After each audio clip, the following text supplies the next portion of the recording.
Hello friends, कैसा सब लोग। तो फ्रेंड्स, आज होने वाली आपके सीटेट के एग्जाम के लिए बड़ी ही महत्वपूर्ण क्लास। आज की क्लास के अंदर मैं आपको बताऊंगा जो मेरे सीटेट के पॉजिटिव और नेगेटिव टैग वर्ड होते हैं। ठीक है, जिससे आप लोग क्वेश्चन को बहुत कम टाइम में समझ जाओगे कि इस क्वेश्चन का क्या आंसर होता है, और वो आपका एग्जैक्ट भी सही लगता है। ठीक है, तो कम टाइम में सही आंसर निकालने के लिए ये आपके पॉजिटिव और नेगेटिव वर्ड बहुत महत्वपूर्ण आपके लिए होते हैं। तो कौन कौन से वो पॉजिटिव और नेगेटिव टैग वर्ड है जो आज की वीडियो के अंदर हम बात करेंगे। एक दो टैग वर्ड सीबीएसई वालों ने मेरे उड़ा दिए ठीक है, तो उनकी जगह कुछ नए टैग वर्ड लेकर आए हैं। ठीक, तो चलिए बात कर लेते हैं सभी टैग वर्ड्स के ऊपर और इस पर आधारित जो आपकी पेडागोजी होती है। देखिए, अगर आप लोगों ने आज की वीडियो को अच्छे तरीके से समझ लिया, ध्यान से सुनना मेरी बात को, अगर आपने आज की वीडियो अच्छे तरीके से समझ लिया, ये पॉजिटिव और नेगेटिव का खेल आपने समझ लिया, तो समझ लीजिए जो आपकी पेडागोजी आपके एग्जाम में आती है, चाहे आपका कोई भी सब्जेक्ट हो, आपका पेपर 1 हो, पेपर 2 हो, सीडीपी हो, ईवीएस हो, मैथमेटिक्स हो, लैंग्वेज हो, सोशल साइंस हो, साइंस हो, जो भी पेडागोजी के अंदर आपके क्वेश्चन आते हैं, लगभग चीजें इनसे आपकी कवर होती है। ठीक है, तो चलिए बात करते हैं आज बहुत ही महत्वपूर्ण क्लास की, जो आपके सीटेट के पॉजिटिव और नेगेटिव टैग वर्ड के ऊपर हम लोग यहां पर शुरुआत करने वाला है। ठीक है जी, गुड इवनिंग, मैं ठीक हूं, आई होप आप लोग सब ठीक होंगे। तो चलिए क्लास की शुरुआत कर लेते हैं। पीडीएफ के अंदर थोड़ी सी दिक्कत आ गई थी, इसलिए थोड़ी क्लास लेट हुई है, वरना तो मैं अपने टाइम पर ही 8 बजे आपके सामने आ जाता हूं। तो क्लास की शुरुआत कर लेते हैं। उसके अलावा चैनल को सब्सक्राइब कर लेना, क्योंकि डेली मेरे चैनल पर आपको 8 बजे क्लास मिलती है, आपके एग्जाम तक क्लास रहेगी, तो बाकी क्लास आपको मिलते रहे, तो चैनल को सब्सक्राइब कर लेना। ये आज आपका 5वां टॉपिक है, इससे पहले 4 टॉपिक मैं आपके लिए करवा चुका हूं, ये आज आपका 5वां टॉपिक है। तो बाकी के टॉपिक आप लोग यूट्यूब पर सर्च कर लेना, या यूट्यूब पर कोई भी आप टॉपिक सर्च कर लिया करो, या चैप्टर का नाम लिखकर और मेरा नाम लिख दिया करो, सचिन सर या सचिन एकेडमी, वो आपको देखने को मिल जाएंगे। ठीक है, अगर आपको सारी चीजें डिटेल में चाहिए, पेपर 1 का कोर्स चाहिए, पेपर 2 का चाहिए, प्रीवियस ईयर के क्वेश्चन चाहिए, मॉक टेस्ट चाहिए, एनसीईआरटी चाहिए, और सभी टीचर्स आपको चाहिए, तो आप लोग ये कोर्स ले सकते हो, जो मेरे एप्लीकेशन सचिन एकेडमी ऑफिशियल पर चल रहा है। अगर आप लोग अभी भी कोर्स लेते हो तो आराम से अपने सिलेबस को कंप्लीट करके रिवीजन भी कर लोगे एग्जाम तक। ठीक है, चलिए अब बात कर लेते हैं भाई आपके इन पॉजिटिव नेगेटिव वर्ड के ऊपर बात करेंगे। पोल मैं आपके सामने दे दूंगा, उसके अंदर आप लोग सही गलत का आंसर लगाना, बट मेरी आप लोगों से रिक्वेस्ट है, जितने भी वीडियो देख रहे हो, कि एक एक क्वेश्चन के जितने भी ऑप्शन है उनको ध्यान से समझ कर करेंगे। अगर आपने सभी को समझ लिया, क्वेश्चन का अच्छी तरीके से पोस्टमार्टम कर दिया, तो समझ लीजिए आपकी पेडागोजी बहुत मजबूत हो जाएगी। और इसको आप लोग खुद देखना जब आप लोग क्वेश्चन आंसर की प्रैक्टिस करोगे, इनफैक्ट आज की वीडियो के अंदर आपको देखने को मिल जाएगा। ठीक, चलो भाई शुरुआत कर लेते हैं, और अपने दोस्त यार के पास भी आप लोग सेंड कर देना, ताकि उनको भी इस प्रकार का मेटेरियल अच्छा मिलता रहे। ठीक है, शेयर कर दो अपने दोस्त यार के पास जो भी ये वीडियो है, या जिस भी ग्रुप के अंदर आप लोग रहते हो। ठीक है, चलिए भाई, सबसे पहले आपके सामने जो पॉजिटिव और नेगेटिव वर्ड दिए हुए, नेगेटिव आपके सामने दिया हुआ है पैसिव यानी कि निष्क्रिय होना, और पॉजिटिव दिया है आपके सामने एक्टिव यानी कि सक्रिय होना। देखिए, जो पॉजिटिव और नेगेटिव वर्ड होते हैं ना, ये आपके बेसिकली जैसे राष्ट्रीय शिक्षा नीति अभी आई है 2020 वाली, उस पर आधारित जो आपके बातें कही गई है। पेडागोजी का मीनिंग क्या होता है, शिक्षा शास्त्र का मीनिंग क्या होता है, कि आपको बच्चों को कैसे समझाना है, कैसे डील करनी है, कैसे इंटरेक्ट करना होता है, और किसके लिए कर रहे हो आप लोग ये सब बच्चे के लिए कर रहे हो। तो जो आपकी राष्ट्रीय शिक्षा नीति 2020 वाली के जो आपके फैक्ट होते हैं, और उसके अलावा जो एनसीएफ से बातें ली गई है, मैंने तो आपका जो एनसीएफ 2022 वाला ड्राफ्ट है उसको भी पढ़ा हुआ है। ठीक है, हालांकि पूरा नहीं पढ़ पाया, लेकिन मैक्सिमम चीजें पढ़ी हुई है, तो उसके अकॉर्डिंग अपने अनुभव के आधार पर मैं आपकी चीजें बता रहा हूं। इसलिए मेरी बात ध्यान से सुनना, पूरी वीडियो को डिटेल से समझना, आपकी पेडागोजी बहुत स्ट्रांग हो जाएगी आज की वीडियो को देखने के बाद ही। ठीक है, तो इन्हीं सभी पर आधारित मैं आपको चीजें करा रहा हूं। जैसा आपके सामने 2 वर्ड दिए हुए हैं, निष्क्रिय यानी पैसिव जो आपका नेगेटिव होता है, पॉजिटिव यानी कि सक्रिय जो आपका एक्टिव होता है। देखिए, पहले क्या कंसेप्ट था, पहले जितनी भी शिक्षा आधारित रहती थी वो आपकी रहती थी टीचर सेंटर्ड हो गए, या अलग अलग सेंटर्ड की बात आती है, टीचर सेंटर्ड, सब्जेक्ट सेंटर्ड की बात होती थी। लेकिन आज की डेट के अंदर बात होती है चाइल्ड सेंटर्ड की, यानी कि बाल केंद्रित की बात होती है, जहां पर पूरी शिक्षण व्यवस्था बच्चे के अकॉर्डिंग है। ठीक है, तो यहां पर अगर बच्चों को या बच्चे से जुड़ी किसी भी चीज को अगर आपने एक्टिव माना, सक्रिय माना, बच्चों को एक्टिव आपने माना, या बच्चे से जुड़ी किसी भी चीज को आपने एक्टिव माना, तो वो आपका पॉजिटिव हो जाएगा, और बच्चे से जुड़ी किसी भी चीज को आपने निष्क्रिय माना तो आपका नेगेटिव हो जाएगा। अब देखिए, आपके सामने क्वेश्चन दिया हुआ है, जरा इसको यहां पर पढ़ते हैं। क्वेश्चन आपके सामने दिया हुआ है, अभिकथन यानी कि अजर्सन दिया है कि अर्थपूर्ण अधिगम। अब ये जो अर्थपूर्ण अधिगम होता है, मीनिंगफुल लर्निंग होता है ना, ये खुद आपका एक पॉजिटिव वर्ड होता है, क्योंकि आज की डेट के अंदर आप लोग जो भी चीज लर्न कर रहे हो वो आपकी मीनिंगफुल होनी चाहिए, मीनिंगलेस नहीं होनी चाहिए। यानी कि अगर आप यहां पर सीटेट के एग्जाम की तैयारी करने आए हो, तो सिर्फ क्वेश्चन आंसर की प्रैक्टिस करके मत जाइए, इसको समझिए, जो भी चीज सीख रहे हो उसके अर्थ को समझिए अच्छी प्रकार से, उसका इंप्लीमेंटेशन कीजिए। तो आज की डेट के अंदर आपको मीनिंगफुल लर्निंग करनी है, मीनिंगलेस नहीं करनी, या रट्टा नहीं लगाना। तो यहां पर बात हो रही है मीनिंगफुल लर्निंग की, यानी कि अर्थपूर्ण अधिगम की बात हो रही है। तो अर्थपूर्ण अधिगम के लिए स्टूडेंट्स को सक्रिय रूप से यानी कि एक्टिव रूप से ज्ञान सर्जन यानी नॉलेज का क्रिएशन करके बहुतायत अवसर प्रदान करने चाहिए। ठीक है, तो यहां पर अर्जन क्या दिया हुआ है, बिल्कुल ठीक दिया हुआ है कि अर्थपूर्ण अधिगम के लिए विद्यार्थियों को सक्रिय रूप से ज्ञान अर्जन करने के ज्यादा ज्यादा उनको अवसर प्रदान करने चाहिए। ठीक है, जो कि आप लोगों के लिए मैं यहां पर कर रहा हूं कि भाई ज्यादा ज्यादा अवसर आपको दे रहा हूं। ठीक है भाई, प्रैक्टिस करो, किसी और दिन प्रैक्टिस कराता हूं, कभी टॉपिक की कराता हूं, कभी क्लास में कराता हूं, फिर आप लोग यहां पर ऑप्शन के अंदर अपना आंसर देते हो। ठीक है, अब इसमें कारण क्या दिया है, रीजन क्या दिया है कि जो अधिगम होता है, लर्निंग होती है, वो ज्ञान के निष्क्रिय यानी पैसिव अर्जन की प्रक्रिया है। मैंने क्या बताया, पैसिव की प्रक्रिया नहीं होती, कैसी रहती है, ज्ञान आपका एक्टिव प्रोसेस रहता है। लर्निंग कैसा प्रोसेस है, एक्टिव। अगर मैं एक्टिव होकर नहीं पढ़ाऊंगा तो क्या आप पढ़ पाओगे, नहीं पढ़ पाओगे। अगर आप लोग एक्टिव होकर नहीं पढ़ोगे तो क्या पढ़ पाओगे, नहीं पढ़ पाओगे। तो एक्टिव होने का जो आपका प्रोसेस रहता है, लर्निंग होता है, तो ये आपका यहां पर गलत दे दिया।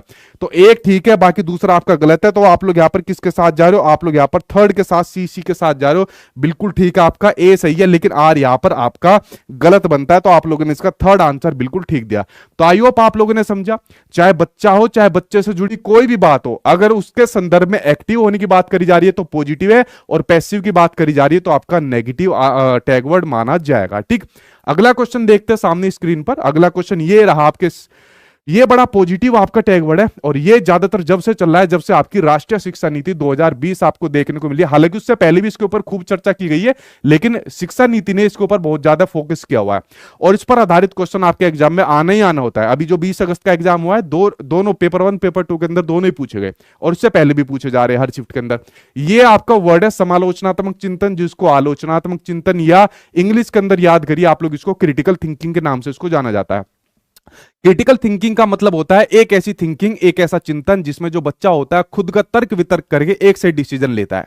अब यहां पर कोई बात आपने बच्चों को बताई, उसका यहां पर बच्चा फॉलो नहीं करता कि जो बात उसे बताई वो बात बच्चा यहां पर फॉलो करेगा। बच्चा पहले उस बात को सुनेगा, अपने अनुभव के आधार पर, अपने तथ्यों के आधार पर उस चीज का सही गलत देखेगा कि क्या ये बात सही है, क्या चीज गलत है। जब उसको लगता है कि हाँ ये सही है, ये गलत है, उसके आधार पर फिर वो डिसीजन लेता है। यानी बच्चा यहां पर क्रिटिकल थिंकिंग का यहां पर यूज करता है, और इस क्रिटिकल थिंकिंग को ज्यादा से ज्यादा आपको बढ़ावा देना है। ठीक है, जैसे मैंने आपसे कहा भी था कि जो आपके केवीएस के स्कूल है, तो केवीएस के जो स्कूल होते हैं, जो इसमें आपकी स्कूल की जो टीचर डायरी बनी होती है, तो उसमें जो बच्चों का जो आकलन होता है ना, वो होता है आपका सीसीटी पर। सी का मतलब होता है आपका क्रिएटिव, सी का मतलब होता है आपका क्रिटिकल, और टी का मतलब होता है आपका थिंकिंग। यानी आपके सेंट्रल गवर्नमेंट के स्कूल में भी जो बच्चों का जो आकलन किया जाएगा वो आपका क्रिएटिव होना चाहिए, और उसके अंदर आपकी क्रिटिकल थिंकिंग होनी चाहिए। ठीक है, तो इतना फोकस आपके किया जा रहा है क्रिएटिव एंड क्रिटिकल थिंकिंग पर, और क्रिटिकल थिंकिंग जहां पर भी आपको ऑप्शन में दिखे, आंख बंद करके आंसर लगा देना, वो आपका हमेशा पॉजिटिव माना जाएगा।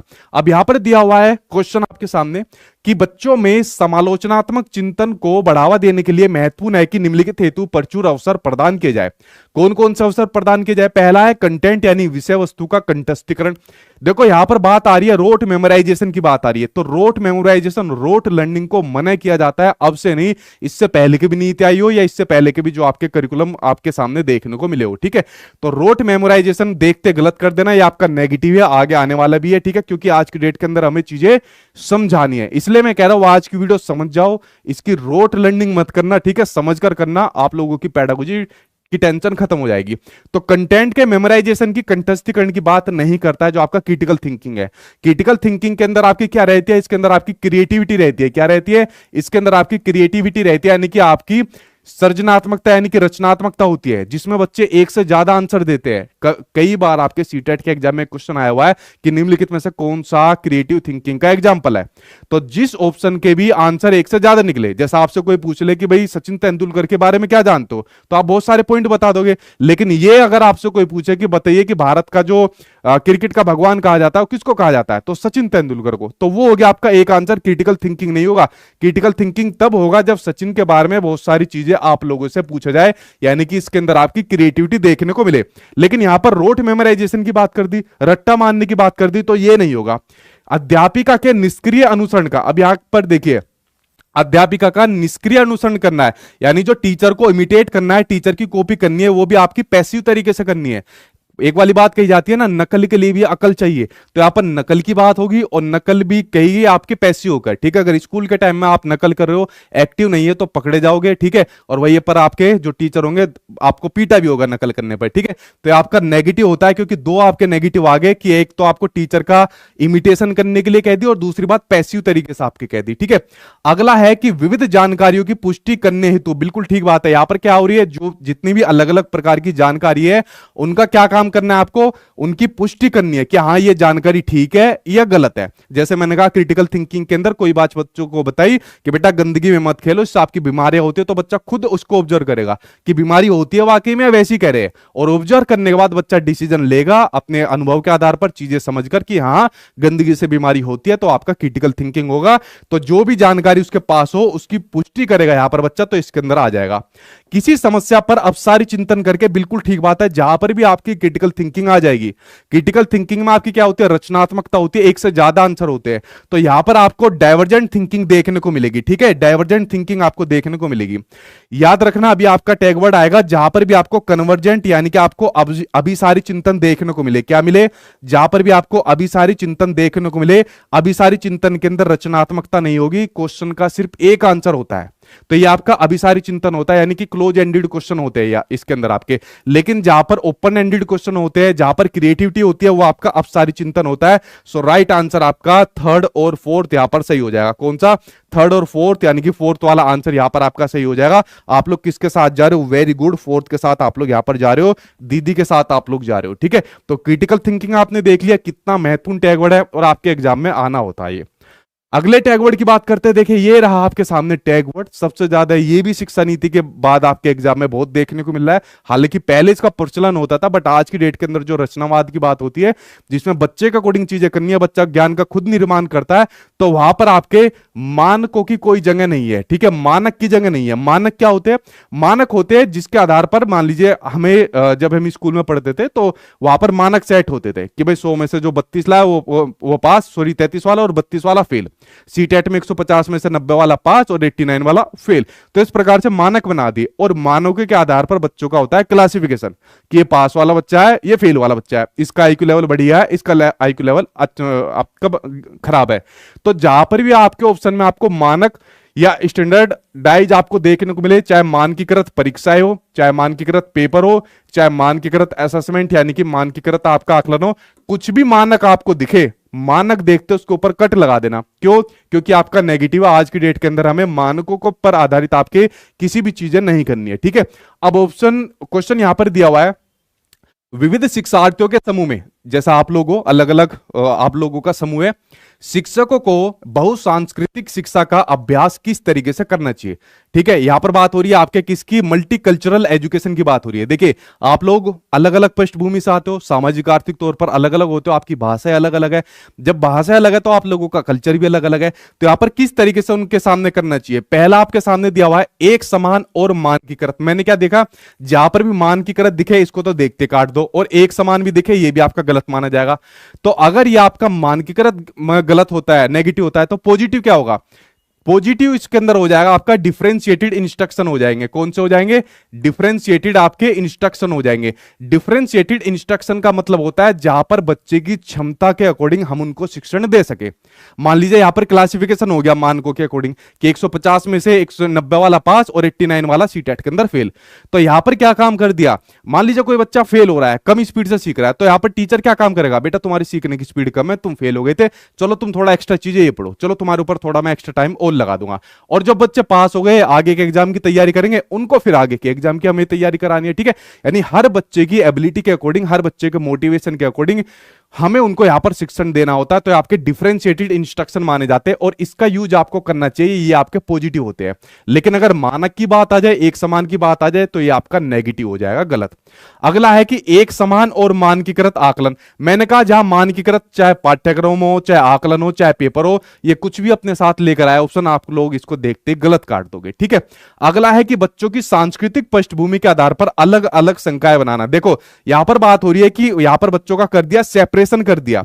इसलिए तो मानक आपके बेकार माने जाते हैं। मानक क्या काम करते हैं? बच्चों का सेपरेशन करते हैं। जैसे मैंने बताया 100 में से 33 वाला पास, 32 वाला आपका फेल। ठीक है, तो यहां पर सेग्रेशन कर दिया, पृथक्करण कर दिया, अलगाव कर दिया। जबकि हमें बच्चों का सेपरेशन अलगाव नहीं करना है, हमें सभी बच्चों को एक साथ शिक्षा देनी है। तो ये भी आपका क्या हो गया? गलत हो गया। ठीक है, अगला है कि कक्षा का ऐसा लोकाचार बनाना जहां हर बच्चा अपनेपन की भावना महसूस करता हो। बिल्कुल ठीक बात है। कक्षा का हमें जो क्लासरूम है इस प्रकार का बनाना है, सभी के लिए समृद्ध हो सके, सभी मतलब एक तरीके से कह सकते हैं इंक्लूसिव क्लासरूम की यहां पर बात हो रही है, जहां पर सभी बच्चों को समान शिक्षा दे सके, डेमोक्रेटिक तरीके से दे सके, ऐसा हमको माहौल बनाना है। तो आपने देखा एक तो मानक यहां आ गया था, ये कट गया था, एक मानक यहां आ गया, ये कट गया, और यहां पर बच्चों को सेपरेशन की, सेग्रेशन की बात आ गई, एक ये नेगेटिव आ गया। 3 नेगेटिव दिख गए, चौथा पॉजिटिव है, तो फोर्थ आंसर आपके सामने यहां पर सही हो जाएगा। बिल्कुल ठीक आप लोग यहां पर दे रहे हो। ठीक है, ईमानदारी से जो जो आंसर लगा रहा है वो ठीक दो, और कोई बालों के ऊपर कमेंट नहीं करेगा। जिसने बालों के ऊपर कमेंट करा कसम है उसको यहाँ पर। ठीक है चलो अगला क्वेश्चन देखते हैं। ये मेरे यार नाई ने पता नहीं अच्छी कटिंग निकाली है। ठीक है, सारे बाल काट दिए। अगला क्वेश्चन देखो सामने आपकी स्क्रीन पर, ये आ गया नेक्स्ट क्वेश्चन। अगला क्वेश्चन आपके सामने दिया हुआ है पॉजिटिव, और पॉजिटिव में क्या लिया हुआ है? त्रुटियां यानी जो गलतियां होती है बच्चे की, और जो मिसकंसेप्शन होते हैं यानी कि जो भ्रांतियां होती है। जैसे एक मिसकंसेप्शन मेरा था, जब मैं नाई के पास गया, उसने कहा कि भाई आज ऐसी कटिंग करूंगा आप देखते रह जाओगे। तो मैंने मिसकंसेप्शन बना लिया, यार ये तो अच्छा नाई है, बहुत बढ़िया नाई है, ठीक है तो बढ़िया ही करेगा। उसने ये वाले काट दिए, जो मेरा मिसकंसेप्शन था ना वो ठीक हो गया। ठीक है, मैं बाद में उसे क्या कहता है यार। उसी प्रकार से जो छोटे बच्चे के जो मिसकंसेप्शन होते हैं, यहां पर बात हो रही है आपके छोटे बच्चों की बात हो रही है, तो जो छोटे बच्चे होते हैं, स्कूल के बच्चे होते हैं, उनके माइंड में भी बहुत सारे मिसकंसेप्शन होते हैं। और जो आप लोग बागड़ बिल्ले होते हो, तो आप लोगों के भी बहुत मिसकंसेप्शन है कि सर सीटेट का एग्जाम कैसे पास होगा, सर सीटेट में 150 में से 150 भी आ जाते हैं क्या सर सीटेट में सीडीपी में वाकई में 30 में से 30 आते हैं, क्या पढ़ना पड़ता है। तो हर किसी के पास कुछ ना कुछ मिसकंसेप्शन होते हैं, खासकर छोटे बच्चे के पास मिसकंसेप्शन होते हैं, जिसको सीबीएसई ने माना है कि एक भोली भाली अवधारणाएं होती है। ठीक है, तो इसको आपको क्या मानना है? बड़ा महत्वपूर्ण मानना है। ठीक उसी प्रकार से बच्चे की जो त्रुटियां होती है, जो गलतियां होती है, जो मेरे नाई ने गलती कर दी, आज के बाद ये उससे ये वाली कटिंग कभी नहीं कराऊंगा। ठीक है, अब यहां पर बच्चा जो गलती करता है, ध्यान से सुनना मेरी बात को, मैं यहां पर बाल काटने की वाली बात नहीं कर रहा। ठीक है, उसे तो मेरा तोड़ने का मन कर रहा है। बच्चा जो गलती करता है, वो बच्चे की गलती बड़ी महत्वपूर्ण होती है। ये गलती किसकी है? ये गलती आपके बच्चे की है। तो बच्चे की जो गलतियां होती है वो बड़ी ही महत्वपूर्ण मानी जाती है, टीचिंग लर्निंग प्रोसेस का एक महत्वपूर्ण हिस्सा होती है, उनके चिंतन की प्रक्रिया का एक महत्वपूर्ण हिस्सा होती है। देखो कोई भी बच्चा है, चाहे छोटा बच्चा हो चाहे आप लोग बागड़ बिल्ले हो, ठीक है, तो आप लोग जब कोई भी चीज सीखोगे तो सीखने के दौरान गलती हर किसी से होगी। ठीक है, तो गलती होना जो आपका होता है वो आपकी टीचिंग लर्निंग प्रोसेस के दौरान चलने वाली एक प्रक्रिया होती है। जब तक बच्चा गलती नहीं करेगा तब तक उसको पता कैसे चलेगा कि भाई मेरे से क्या गलती हुई है, टीचर को कैसे पता चलेगा, और वो सुधार किस चीज का करेगा। ठीक है, अब यहां पर आप क्या होगे कि सर नाई ने गलती कर दी, कोई बात नहीं, गलती भी तो एक हिस्सा है, वो सीख रहा होगा। अरे भाई सुधार कैसे होगा? मेरे बाल वापस थोड़ी आ जाएंगे, टीचर तो थोड़ी देर में सुधार देगा, उपचारात्मक शिक्षण इसको दे देगा, मेरे यहां नकली बाल थोड़ी लगा देगा। ठीक है, तो आपको ध्यान रखना है, अगर बच्चे की गलतियों की बात आ रही है, चाहे बच्चे के मिसकंसेप्शन की बात आ रही है, बच्चे से जुड़ी कोई भी चीज आ रही है, वो आपको बड़ी ही महत्वपूर्ण माननी है, क्योंकि जब तक गलती नहीं करेंगे तब तक पता कैसे चलेगा। अब क्वेश्चन आपके सामने दिया हुआ है, अभिकथन यानी कि अजर्सन के नाम से दिया हुआ है। यह दिया है कि स्टूडेंट्स द्वारा की गई गलतियां जो होती है और जो त्रुटियां होती है वो शिक्षकों व विद्यार्थियों की असफलता को दर्शाती है। देखो पहले जब बच्चा गलती करता था, हम गलती करते थे, हमने जैसी कोई गलती करी, थप्पड़ आके मुंह के ऊपर लगा, या डंडे हाथ में लगने शुरू कर दे, या मुर्गा बना दिया। ठीक है, लड़कियों को मुर्गी मतलब नहीं बनाते थे टीचर, मुर्गे ही बनते थे। आप बने होंगे, आप लोगों में से बहुत मुर्गे, ये हाथ खड़े कर दिए। आपको ध्यान रखना है, अगर बच्चा कोई गलती करता है ना तो बच्चे से कोई बात नहीं बेटा, गलती हो गई कोई बात नहीं, मैं तुझे सिखाऊंगा, मैं तुझे सिखाऊंगी, टेंशन मत ले, कहां गलती करी, अच्छा है गलती करिए, चलो इसको इस माध्यम से सीखते हैं, चलो आपको दूसरे तरीके से सिखाता हूं। लेकिन हमें ऐसे टीचर नहीं मिले थे, हमें तो टीचर ये देखते थे कि बस एक बार ये गलती करो और इसके ऊपर मैं हाथ साफ करूं या इसके घर वालों को बोल दूं। तो ध्यान रखना, अगर बच्चा किसी प्रकार की गलती कर रहा है ना तो वो उसकी असफलता को नहीं दर्शाती, बल्कि उसकी सफलता के मार्ग में ही एक आपका प्रोसेस होती है। तो हम लोग जो इतनी पिटाई हम लोगों ने मार झेली है, वो बेफालतू में सभी ने हाथ चमका दिए अपने, ठीक है, गलतियों के ऊपर। तो ये तो आपको क्या असफलता को दर्शाती है, तो अजर्सन यानी आपका एक गलत हो गया। तर्क इसमें दिया है कि बच्चों में खुद से सोचने की क्षमता नहीं होती है। देखो क्या कह रहा है, ये कह रहा है कि आप लोग जो वीडियो देख रहे हो, आप लोग भी तो बच्चे हो ना, आप में खुद में सोचने की क्षमता नहीं है। ठीक है, ये तथा उनके सीखने को सुनिश्चित करने के लिए उन्हें लगातार निर्देश देने पड़ते हैं। इसके कहने का मतलब है आप लोग बेवकूफ हो, आप लोग गधे हो, आप में कोई क्षमता है ही नहीं, वो तो मैं निर्देश दे रहा हूं, मेरी वजह से आप लोगों का भला हो रहा है, वरना तुम्हारा कुछ नहीं होने का, ठीक है। ऐसी बात ये कह रहा है, मैं नहीं कह रहा। तो क्या ये वाली बात आपके लिए ठीक कह रहा है? आप कहोगे सर हमें कैसे बोल सकता है ऐसी बात, गलत है बात, ठीक है। तो अपने के ऊपर आई तो आपने इसे गलत मान दिया। ठीक उसी प्रकार से छोटे बच्चों के लिए आपको गलत मानना है, क्योंकि जो बच्चे होते हैं ना उसमें सीखने की क्षमता होती है। क्या होती है? हर बच्चे में सीखने की क्षमता होती है।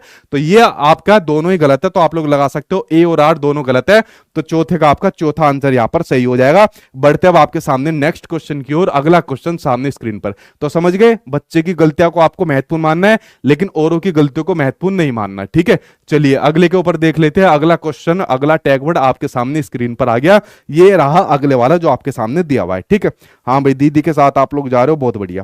अगला आपके सामने दिया हुआ है नेगेटिव और पॉजिटिव। देखिए नेगेटिव आपको दिया हुआ है रिगिड, यानी कि कठोर। एक बात बताइए, अगर यहां पर कोई बच्चा चीजें सीख रहा है और सीखने के दौरान मान लीजिए वो चीज उसको समझ में नहीं आई, तो एज ए टीचर मुझे क्या काम करना चाहिए? कुछ नए तरीकों का यूज करना चाहिए ना, कुछ नए नए टीएलएम का यूज करना चाहिए ना, ठीक है। तो इस प्रकार के अपने मेथड्स के अंदर मैं चेंज करूंगा ना। या ठीक उसी प्रकार से जो पहले के टीचर रहते थे, अबे तू किसकी औलाद है भाई, ठीक है, अच्छा फलानी की औलाद है, वो तो खुद अनपढ़ है, तू भी अनपढ़ रह गया, ठीक है। इस प्रकार की अगर जो बातें कहता है टीचर, अरे भाई मेरा समझाया हुआ बच्चा ऐसा हो ही नहीं सकता उसकी समझ में ना आए, बच्चे के अंदर कमी होगी। तो पहले टीचर, मतलब आज की डेट के अंदर भी ऐसे मिल जाएंगे, तो पहले टीचर इस प्रकार का कठोर रवैया रखता था। और टीचर के साथ साथ में, ठीक है, टीचर के साथ साथ में जो सिलेबस होता है, जो करिकुलम होता है, तो वो भी किस प्रकार का रहता था? वो भी आपका रिगिड रहता था, कठोर रहता था। हमें नहीं फर्क कि बच्चे की क्षमता क्या है, बच्चे का इंटरेस्ट क्या है, मोटिवेशन क्या है, बाहर में जाए बच्चा, हम तो अपने सिलेबस को इन मानकों के अकॉर्डिंग रखेंगे। इनको पास कर लिया, इनको उत्तीर्ण हो गया बच्चा, तो हम बच्चों को मानेंगे बच्चा काबिल है। तो ये बात होती थी, कठोरता की बात होती थी, रिगिडिटी की बात होती थी। लेकिन आज की डेट के अंदर हमें जितनी भी चीजें अप्लाई करनी है उसके अंदर आपको लचीलापन रखना है, यानी कि फ्लेक्सिबिलिटी रखनी है, ठीक है। यानी अगर कोई बच्चा चीजें समझ नहीं आ रहा, कोई बात नहीं बेटा, 10 तरीके से तुझे समझाऊंगा, नए नए मेथड से समझाऊंगा। करिकुलम को इस प्रकार सेट करना है ताकि बच्चे की एबिलिटी के अकॉर्डिंग आपका करिकुलम हो। जैसा आपने देखा होगा आज की डेट के अंदर रचनावाद के ऊपर बात चलती है, चाहे आप लोगों ने पियाजे पढ़ाओ, वाइगोत्स्की पढ़ाओ, तो इनके सिद्धांत से जो आपके रूल निकले, वो आपका एजुकेशन के अंदर जो इंप्लीमेंटेशन जिनका होता है, वो इसी बात को कहता है कि टीचर को फ्लेक्सिबिलिटी रखनी है अपने शिक्षण के दौरान, करिकुलम आपका फ्लेक्सिबल होना चाहिए। तो सब आपके जो क्रिएटिव यानी कि रचनावाद के ऊपर बात करते हैं, वो यहां पर फ्लेक्सिबिलिटी की बात करते हैं, ठीक है, ना कि कठोरता की बात करते हैं, ठीक। अब क्वेश्चन आपके सामने इस पर आधारित आपको दिया हुआ है। एक अध्यापक को अपनी शिक्षण शास्त्रीय परिविधियों के बारे में, यानी जो उसकी पेडागोजिकल व्यू होता है या उसकी टीचिंग मेथड्स होते हैं, उसके बारे में किस प्रकृति का उसको होना चाहिए? क्या उसको दृढ़ यानी कि जड़ होना चाहिए, रिगिड होना चाहिए? जैसे मैंने कहा कि यार मेरा समझा हुआ बच्चा समझ नहीं रहा, ऐसा हो ही नहीं सकता, तुम्हारे बच्चे के अंदर दिक्कत है, ठीक है। अगर मान लीजिए आप में से कोई क्वेश्चन पूछे, सर मेरी ये समझ में नहीं आया, तो मैं क्या कहूंगा कि भाड़ में चला जा। मुझे क्या मतलब, अरे सारे बच्चों को समझ में आता है, तेरी समझ में नहीं आया, तो मैंने क्या काम कर दिया? रिगिडिटी का काम कर दिया, जड़ बन गया, मैं कठोर बन गया कि तुम्हारे अंदर कमी है, मेरे अंदर कुछ कमी नहीं है, ठीक है। तो ये आपको नहीं बनना। तो ये क्या होता है? ये आपका नेगेटिव होता है। इनफ्लेक्सिबल की बात हो रही है, जबकि मैंने क्या कहा? उसको होना चाहिए फ्लेक्सिबल, यानी यहां पर बात कर दी इनफ्लेक्सिबल की, तो ये भी आपका नेगेटिव है, ये भी नहीं होगा। यहां पर बात हो गया आपके फ्लेक्सिबल की बात होगी, तो ये आपका क्या हो जाएगा? ये पॉजिटिव हो जाएगा। ये दोनों नेगेटिव है और ये पॉजिटिव हो जाएगा आपका। अनजान नहीं बनना, ठीक है, इग्नोर नहीं करना बच्चे से जुड़ी किसी भी चीज को, ये भी आपका नेगेटिव है। अगर मान लीजिए आपको चीज समझ में नहीं आ रही और एक बच्चा हर क्लास में पूछता जा रहा है, सर ये समझ में नहीं आया, सर ये समझ में नहीं आया, टीचर इग्नोर कर रहा है, ठीक है, कब पता नहीं ये खत्म होगा स्कूल का टाइम और इसको मैं भगाऊंगा या क्लास के टाइम खत्म होने पर। सो राइट आंसर आपका क्या हो जाएगा? ये आपका लचीलापन यानी कि पॉजिटिव हो जाएगा। तो पॉजिटिव का भाई आंसर ये पॉजिटिव आपका ठीक हो जाएगा। देखिए अगर पॉजिटिव क्वेश्चन पूछा हो तो ऑप्शन आपका पॉजिटिव होगा, नेगेटिव क्वेश्चन पूछे तो आंसर जो आपका रहेगा वो आपका नेगेटिव देखने को मिलेगा, ठीक है। तो ये आप लोग पहचान लेना, पॉजिटिव पॉजिटिव और नेगेटिव नेगेटिव। अगले के ऊपर बात करते हैं। अगला आपके सामने नेगेटिव वर्ड दिया हुआ है आपके सामने, ड्रिल एंड प्रैक्टिस। कौन सा दिया हुआ है? Drill and practice. देखो ड्रिल एंड प्रैक्टिस के माध्यम से क्या होता है? ड्रिल एंड प्रैक्टिस के माध्यम से बढ़ती है रोट लर्निंग। क्या बढ़ती है? इसके माध्यम से बढ़ती है रोट लर्निंग। अब देखो इसके माध्यम से कैसे बढ़ती है। हम लोग जब स्कूल में पढ़ते थे, स्कूल में पढ़ने के बाद जो टीचर होता था, तो टीचर हमको देता था होमवर्क, ठीक है, टीचर हमको देता था होमवर्क कि भाई आज मैंने तुम्हें एडिशन यानी जोड़ के बारे में बता दिया, लो 20 सवाल तुम्हें दे दिए और अब ये घर से करके लाना तुम एडिशन के, ठीक है।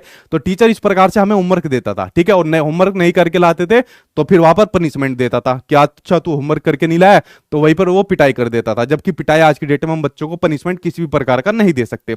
तो जब बच्चा ये होमवर्क करके लाता था घर से, सेम क्वेश्चन की बार बार प्रैक्टिस करता था, तो वो इस चीज को बढ़ावा देता था, आपके रोट लर्निंग को बढ़ावा देता था, क्योंकि बच्चे यहां पर चीजों को फिर रटने लग जाता था, समझता नहीं था इतने का। अगर हम वहां पर उसको कोई प्रैक्टिकल चीज देते या खोजपूर्ण तरीके से उसको करने के लिए कोई काम देते तो बच्चा समझ कर लाता। तो आपको ध्यान रखना है, ड्रिल एंड प्रैक्टिस जो होती है आपके रोट लर्निंग को बढ़ाती है, रटने की प्रवृत्ति को बढ़ाती है, और आपको चीजें रटनी नहीं है, चीजें आपको समझनी है, ठीक है। तो इसलिए ये आपका नेगेटिव माना जाता है। जहां पर भी आपको ड्रिल एंड प्रैक्टिस मिले तो ड्रिल कर देना, इसके अंदर छेद कर देना, ठीक है। क्वेश्चन आपके सामने दिया हुआ है कि रचनावादी कक्षा में, यानी बात हो रही है आपके कंस्ट्रक्टिविस्ट क्लासरूम की बात हो रही है, क्योंकि आज की डेट के अंदर जितनी भी चीजें है वो आपके रचनावाद के ऊपर, कंस्ट्रक्टिविस्ट के ऊपर बात होती है, चाहे आपका जो एनसीएफ भी था, ठीक है, वो इसके ऊपर आपका आधारित रहता है। तो इसमें जो आपका अर्थपूर्ण सीखना है, यानी यहां पर बात हो रही है मीनिंगफुल लर्निंग की। देखो दो दो पॉजिटिव आगे, कंस्ट्रक्टिविस्ट की बात हो रही है और मीनिंगफुल लर्निंग की बात हो रही है। तो इसमें किस प्रकार का होगा इसके ऊपर नजर डाल लेते हैं। एक ने इन्होंने चैट करा है, उसके ऊपर देखे क्या है। गुड इवनिंग सर, मैंने कल क्लास परचेज की हूं लेकिन गलती से पेपर 2 परचेज हो गया, मुझे पेपर 1 लेना है, प्लीज सर चेंज कर दीजिए।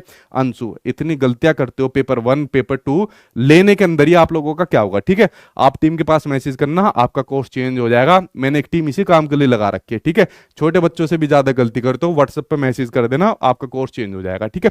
बताओ भाई, मीनिंगफुल लर्निंग अर्थपूर्ण सीखने के बारे में क्या है। पहला, जानकारी के भंडारण व उपयोजन से होता है। देखिए एनसीएफ 2005 ने भी इस बात को कह दिया था कि हमें इंफॉर्मेशन को ज्ञान मानने से बचना है, यानी इंफॉर्मेशन को नॉलेज ना माना जाए। हाँ, उस इंफॉर्मेशन को नॉलेज में जो कन्वर्ट कर दे वो कौन होता है, टीचर, जिसको एक फैसिलिटेटर, एक सुविधादाता, सुगमकर्ता के नाम से जिसको जाना जाता था।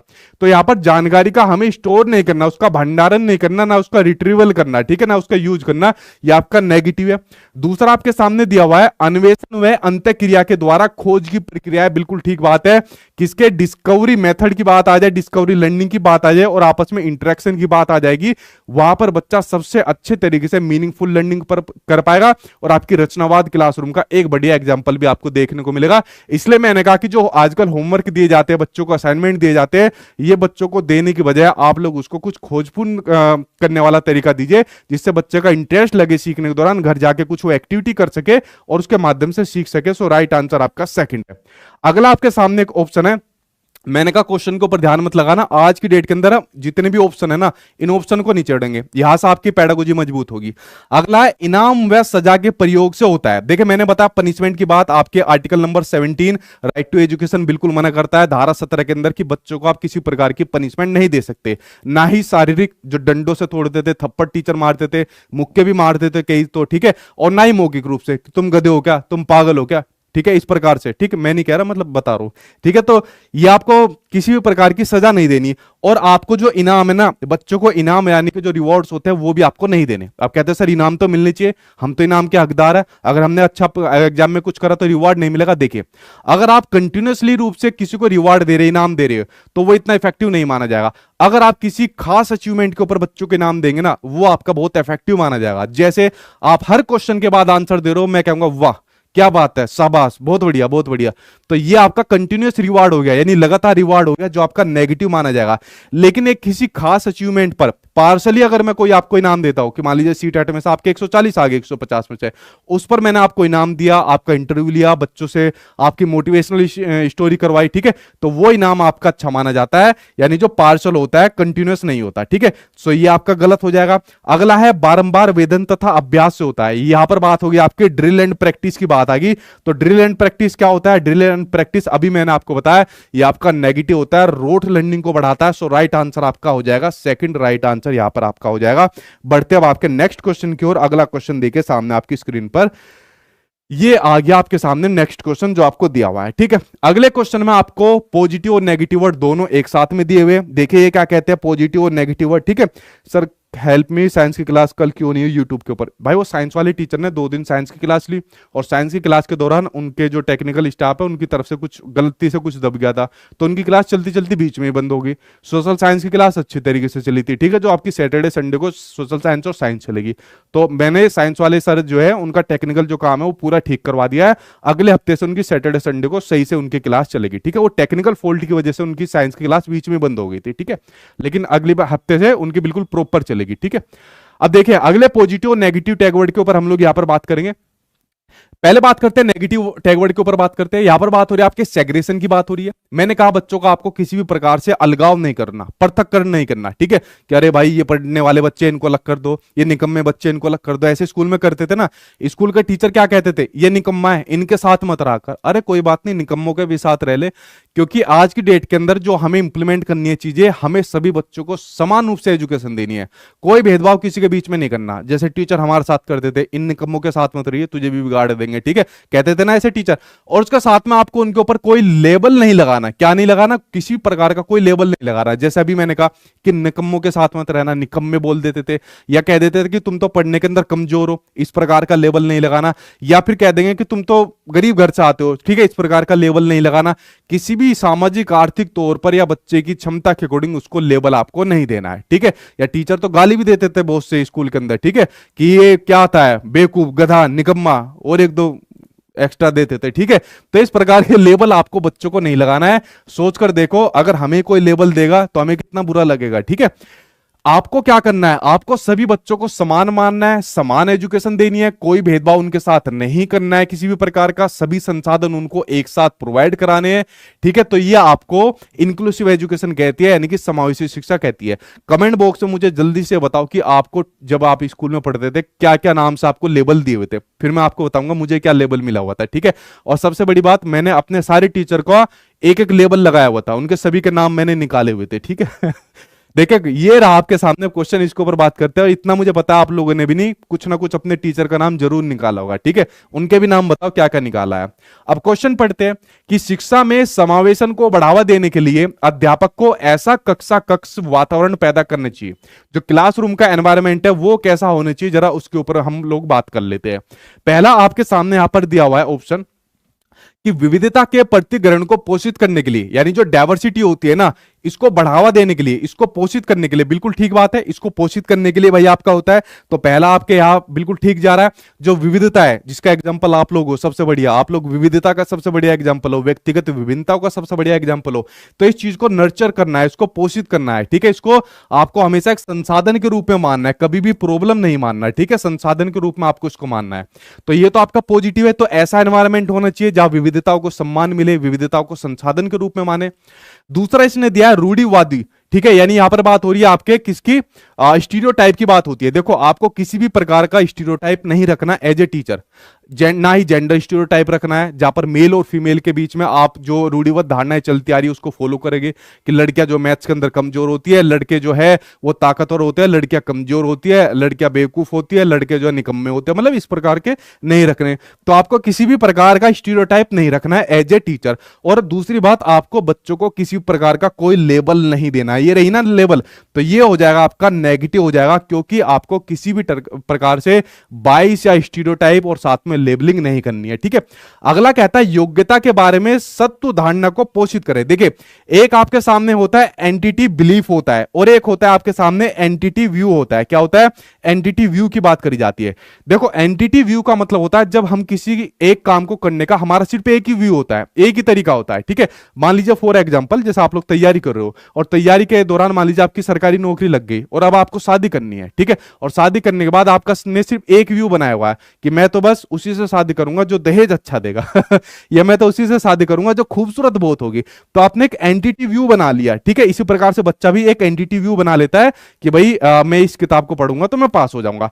लेकिन एंटिटी व्यू आपको नहीं बढ़ाना, इसकी जगह आपको प्रोग्रेसिव व्यू रखना है। कैसा व्यू रखना है? आपको प्रोग्रेसिव व्यू रखना है। अरे क्या पता कोई लड़की ऐसी भी हो जो मतलब बहुत पढ़ी लिखी भी हो और जो घर को संभाल भी सके, जो बहुत सुंदर भी हो और मतलब इस प्रकार की हो, तो आपको प्रोग्रेसिव सोच रखनी है ना, या खाली एंटिटी व्यू रखोगे? एंटिटी व्यू नहीं रखना। लेकिन यहां पर बात हो रही है आपके एंटिटी बिलीफ की बात हो रही है कि खुद पर आपको इतना यकीन है कि हाँ मैं किसी काम को कर सकता हूं। तो यहां पर खुद के बिलीफ की, खुद के विश्वास की बात हो रही है, ना कि व्यू की बात हो रही है। तो अगर एंटिटी व्यू हो जाता तो नेगेटिव है, एंटिटी बिलीफ हो रहा है तो आपका पॉजिटिव है, ठीक है। योग्यता के बारे में नहीं, एंटिटी बिलीफ है ना, सत्य धारणा है भाई, एंटिटी बिलीफ को वो नहीं करना, पोषित नहीं करना है, ठीक है। तो ये भी इसी के अंदर आपका काउंट हो जाएगा नेगेटिव के अंदर। मैं खुद ही एंटिटी बिलीफ और व्यू के अंदर बोल गया। विद्यार्थियों में प्रतिस्पर्धा यानी कंपटीशन की भावना को बढ़ावा देना। आपको बच्चों के बीच में किसी भी प्रकार के कंपटीशन को प्रमोट नहीं करना है।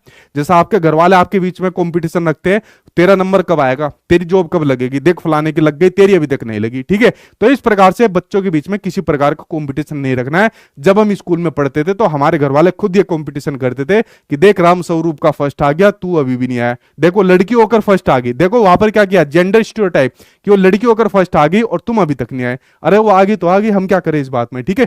सो राइट आंसर आपका किसके अंदर से बैठ रहा है, राइट आंसर आपका समावेशन को बढ़ावा देने के लिए पैदा करने चाहिए। देखो यार फर्स्ट और थर्ड में आप लोगों ने बिल्कुल जो कंफ्यूज हो जा रहे होंगे, सर जी आर्थिक स्थिति ठीक नहीं है हमारी, प्लीज हेल्प मी। क्या क्वेश्चन है भाई आपका, ठीक है। तो फर्स्ट और थर्ड के साथ जो आप लोग यहां पर जा रहे हो, तो आप लोग यहाँ पर फर्स्ट के साथ जियो, ठीक है, क्योंकि विविधता के प्रतिकरण को पोषित करता है। अभी मैंने बताया जो आपके संसाधन के रूप में इसको माना जाता है। सो राइट आंसर आपका यहाँ पर फर्स्ट बिल्कुल ठीक हो जाएगा, ठीक है। सीटेट एग्जाम पहली बार दे रहा हूं, आपका यूट्यूब क्लास कर लिया है, इससे निकल जाएगा या नोट से निकल जाएगा, ठीक है। देखिए क्लास आपकी पूरी महत्वपूर्ण है, लेकिन कुछ सब्जेक्ट ऐसे होते हैं जिसमें मतलब आपको नोट्स या खुद के एनसीईआरटी पढ़नी होती है, या कभी बैच की जरूरत होती है।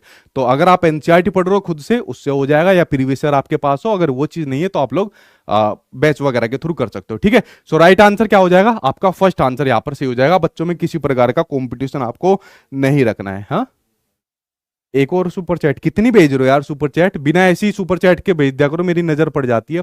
अगला आपके सामने नेगेटिव वर्ड है, टैग वर्ड आपके सामने, ठीक है। इसके ऊपर नजर डालते हैं, मेरा दिमाग फिर बढ़ जाता है आपके सुपर चैट के चक्कर में, ठीक है। हाँ ठीक है, अगले के ऊपर नजर डालते हैं। नेगेटिव आपके सामने दिया हुआ है, यहाँ पर व्याख्यान मेथड दिया हुआ है, लेक्चर मेथड दिया हुआ है। देखिए जो लेक्चर मेथड होता है वो आपका टीचर सेंटर्ड मेथड होता है, और जबकि आज की डेट के अंदर जो हमें यूज करना है वो करना है आपका चाइल्ड सेंटर्ड मेथड यूज करना है। तो लेक्चर मेथड के अंदर जो एक्टिव रहता है वो टीचर रहता है, क्या रहता है, टीचर एक्टिव रहता है। और टीचर क्या काम करता है, वही आपका जैसे टीचर सेंटर्ड मेथड की बात बताई, जो पहले आपका ये मेथड यूज होता था, जहां पर टीचर को ही मेन सेंटर में रखा जाता था, वो अपना लेक्चर दे रहा है और अपने ज्ञान को बच्चों के अंदर डालता जा रहा है। बट आज की डेट के अंदर बच्चा एक्टिव है, और बच्चा एक्टिव होकर अपने ज्ञान का निर्माण कर रहा है, जिसके बारे में रचनावाद के अंदर आपकी बात कही गई, ठीक है। तो लेक्चर मेथड आपका यूज नहीं होगा, और छोटी क्लास के लिए तो वैसे भी आपका यूज नहीं होता जो आपका लेक्चर मेथड होता है, ठीक है। अब जरा अगले के ऊपर बात कर लेते हैं, जो आपके सामने क्वेश्चन दिया हुआ है उसके ऊपर नजर डाल लेते हैं। क्वेश्चन आपके सामने दिया हुआ है, अभिकथन यानी कि अजर्सन आपको दिया है कि प्राथमिक कक्षाओं में यानी प्राइमरी क्लास में विद्यार्थियों को पढ़ाने के लिए शिक्षक को प्रमुख रूप से व्याख्यान पद्धति का यूज करना चाहिए। मैंने कहा छोटी क्लासरूम में तो व्याख्यान लेक्चर मेथड यूज नहीं हो सकता। छोटी क्लास में तो जितना हो सके बच्चों का प्लेवे मेथड के माध्यम से बताइए, खेलकूद के माध्यम से, ठीक है। डिस्कवरी मेथड का आप लोग यूज कीजिए, इंक्वायरी मेथड का यूज कीजिए, ये मेथड आपका यूज नहीं होगा। तर्क इसमें दिया है, रीजन दिया है कि जो सीखने की जो प्रक्रिया होती है, लर्निंग का प्रोसेस रहता है, सबसे ज्यादा तब प्रभावी होता है जब वो है निष्क्रिय श्रवण। यहां पर देखो किसकी बात हो रही है, पैसिव लिसनिंग की बात हो रही है, यानी जो आप लोग सुन रहे हो ना, निष्क्रिय होकर सुन रहे हो।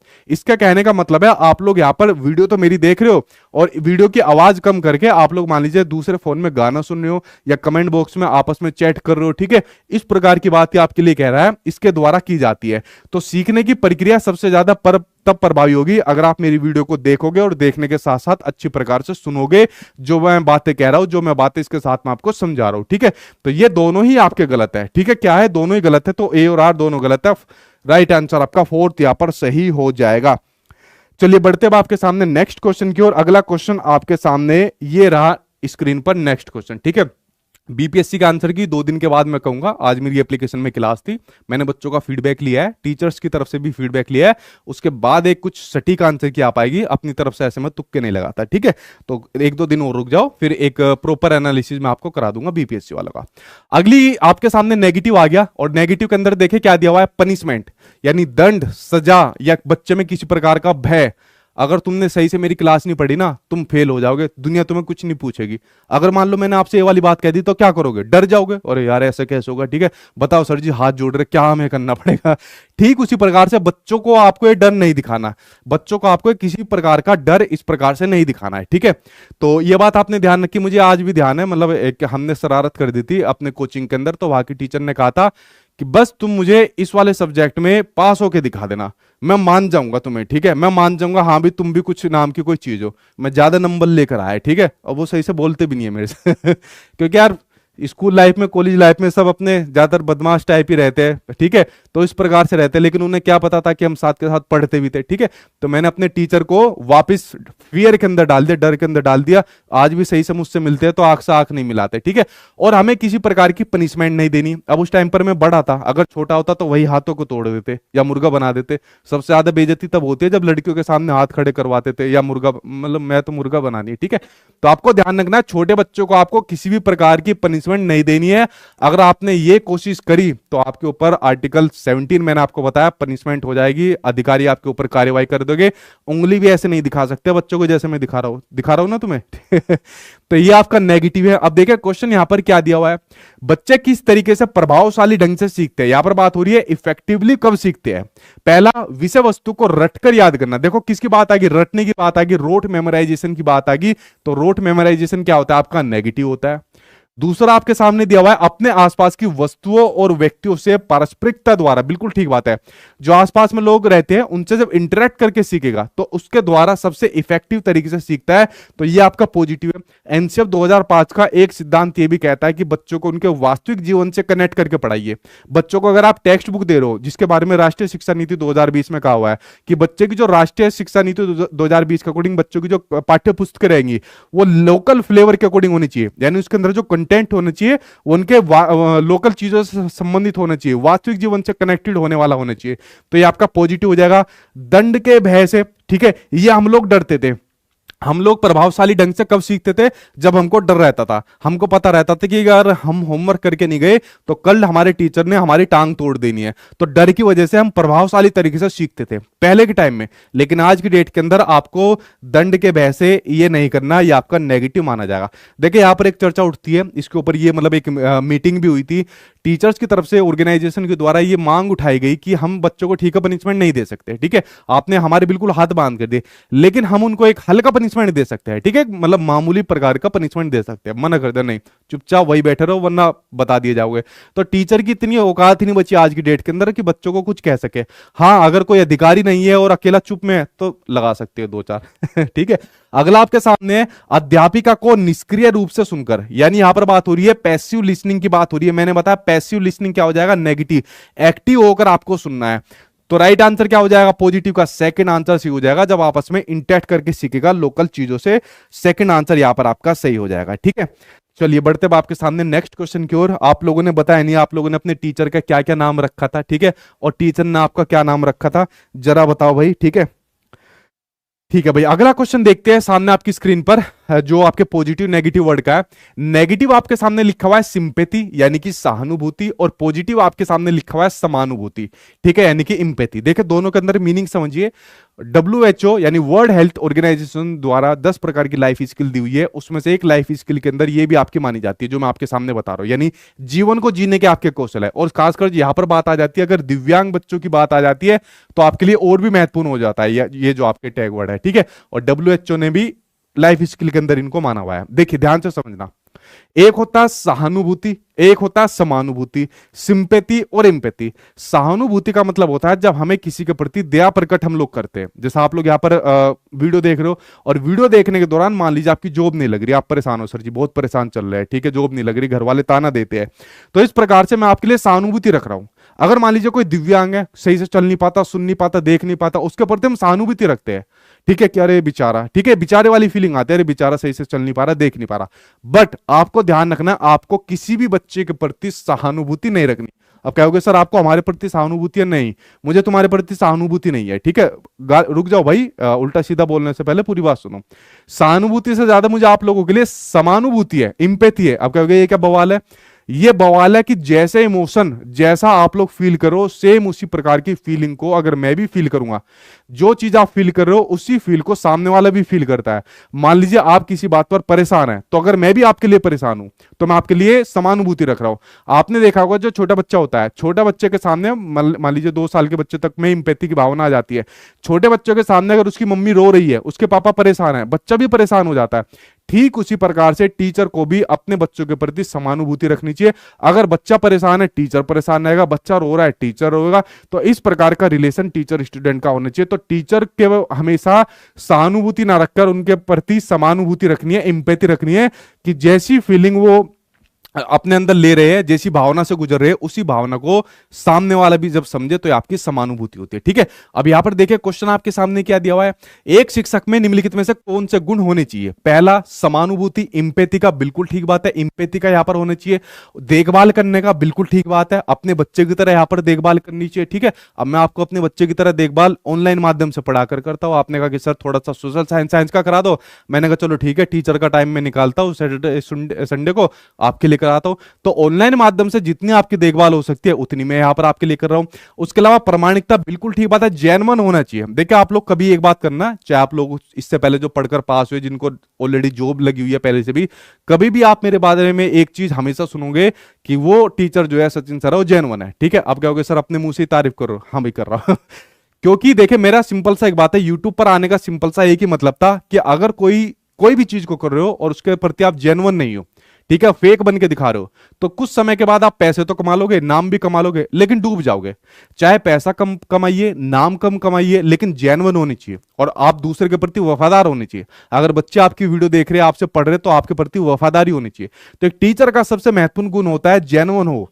ठीक है, वो फेक ना बने जो टीचर होता है, कि यहां पर कुछ और दिखा रहा है और पीठ पीछे पर्दे के पीछे कुछ हो रहा है। ठीक है, अगला आपके सामने असहिष्णु नहीं, इंटॉलरेंस नहीं होना चाहिए, टॉलरेंस होना चाहिए। क्या होना चाहिए? यहां पर इंटॉलरेंस होना चाहिए, ओ टॉलरेंस यहां पर होना चाहिए। तो एक जो टीचर के अंदर गुण होते हैं, मान लीजिए आपको चीज समझ में नहीं आ रही, कोई यहां पर बच्चा क्वेश्चन उल्टे सीधे पूछ रहा है और मैंने क्या कह दी, बुला गला इसको, ठीक है, दो तीन उसके अंदर मार दिया और उसको उल्टा सीधे यहां पर कुछ भी बोल दिया, तो इंटॉलरेंस नहीं होता है टीचर, टॉलरेंस उसके अंदर होना चाहिए, पेशेंस टीचर के अंदर होना चाहिए। सो राइट आंसर आपका क्या हो जाएगा? पहला, दूसरा, तीसरा, ये आपका आंसर सही हो जाएगा। और आप लोग किसके साथ जा रहे हो? थर्ड के साथ आप जा रहे हो, बिल्कुल थर्ड आपका यहां पर सही हो जाएगा। ठीक है, ठीक है, 10 का सी आपका है, पहला, दूसरा, तीसरा। चलिए बढ़ते अब आपके सामने नेक्स्ट क्वेश्चन ये रहा आपके टैग वर्ड पर आधारित, इसके ऊपर हम लोग यहां पर नजर डालते हैं, जो आपका नेक्स्ट वाला है। ठीक है, देखिए नेक्स्ट आपको दिया हुआ है पॉजिटिव। पॉजिटिव के अंदर ये कुछ मेथड दिए हुए हैं, जैसा आपका डिस्कवरी मेथड है, डिस्कवरी लर्निंग आप इसको कह सकते हो। देखो दो अलग अलग चीजें होती है, एक होता है आपका डिस्कवरी मेथड होता है, एक होता है आपका डिस्कवरी मेथड होता है। ठीक है, डिस्कवरी मेथड यानी कि खोजपूर्ण आपका जो विधि होती है, ठीक है, यानी कि अन्वेषण विधि कहते हैं, और एक होती है डिस्कवरी लर्निंग होती है। इसको जेरोम ब्रूनर ने दिया था 1960 में, जेरोम ब्रूनर ने दिया था। आपको सिंपल से एक बात समझनी है, आपको समझना है जब भी डिस्कवर की बात आ जाएगी, खोजपूर्ण तरीके की बात आ जाएगी, वो हमेशा पॉजिटिव माना जाएगा। अब मैंने कहा कि बच्चों को आपको कोई होमवर्क नहीं देना, बच्चों को कोई आपको असाइनमेंट नहीं देना। अगर होमवर्क और बच्चों को असाइनमेंट नहीं देने हैं तो क्या देना है? उसको डिस्कवरी लर्निंग के माध्यम से पढ़ाओ, जिसके बारे में शिक्षा नीति 2020 भी बात करी है, उससे पहले भी बात करी है। ठीक है, उसमें कहा जाता है कि बच्चों को आप कोई ऐसा काम दीजिए जिसमें बच्चा एक्टिव होकर पार्टिसिपेट करे, कि बेटा चलो एक काम करो, जानवर के बारे में, 5 जानवर के बारे में पता करके लाना जो उसको आपके आसपास के परिवेश में दिखते हो। तो बच्चा घर जाएगा, आसपास में देखेगा डॉगी है, भैंस है, गाय है, या 2-3 और बकरी बकरी देख लेगा, उनको ऑब्जर्व करेगा बच्चा, और ऑब्जर्व करने के बाद देखेगा वो कैसे खाती है, कैसे आवाज निकालते हैं, ठीक है, किस प्रकार की उनकी एक्टिविटी रहती है। तो बच्चे ने एक तो एक्टिविटी के अंदर अपने आप को इंगेज किया, खुद यहां पर एक्टिव होकर सीख रहा है, और इसलिए ये सब चीज आपके डिस्कवरी यानी खोजपूर्ण के अंदर आपकी महत्वपूर्ण मानी जाती है। और आज की डेट के अंदर हमें इसको ज्यादा से ज्यादा बढ़ावा देना है, और इन चीजों को तो हमें यहां पर खत्म करने की ओर बढ़ते जाना है। ठीक है, उसके साथ में आपका डिस्कशन है, यानी कि चर्चा करना, इसके बारे में भी शिक्षा नीति ने इसको ज्यादा से ज्यादा बढ़ावा देने की बात करी है। देखिए आप में से कुछ बच्चे ऐसे आते हैं कि सर जल्दी जल्दी क्वेश्चन कराओ।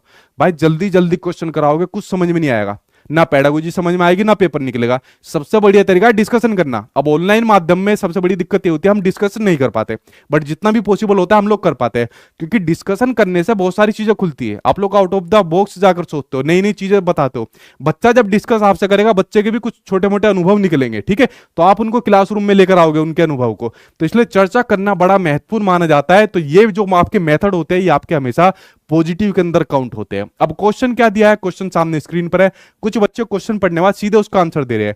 पहले समझ लीजिए जो मैं क्या बात कहना चाह रहा हूं, ठीक है, उसके बाद क्वेश्चन का आंसर देना, क्योंकि अगर एक बार आप समझ गए ना, तो आप ये जितने आज की वीडियो के अंदर क्वेश्चन है ना, इससे जुड़े जितने दुनिया भर के क्वेश्चन आ जाए आप लोग कर जाओगे। तो इसलिए बार बार रिक्वेस्ट कर रहा हूं आप लोग चीजें समझिए।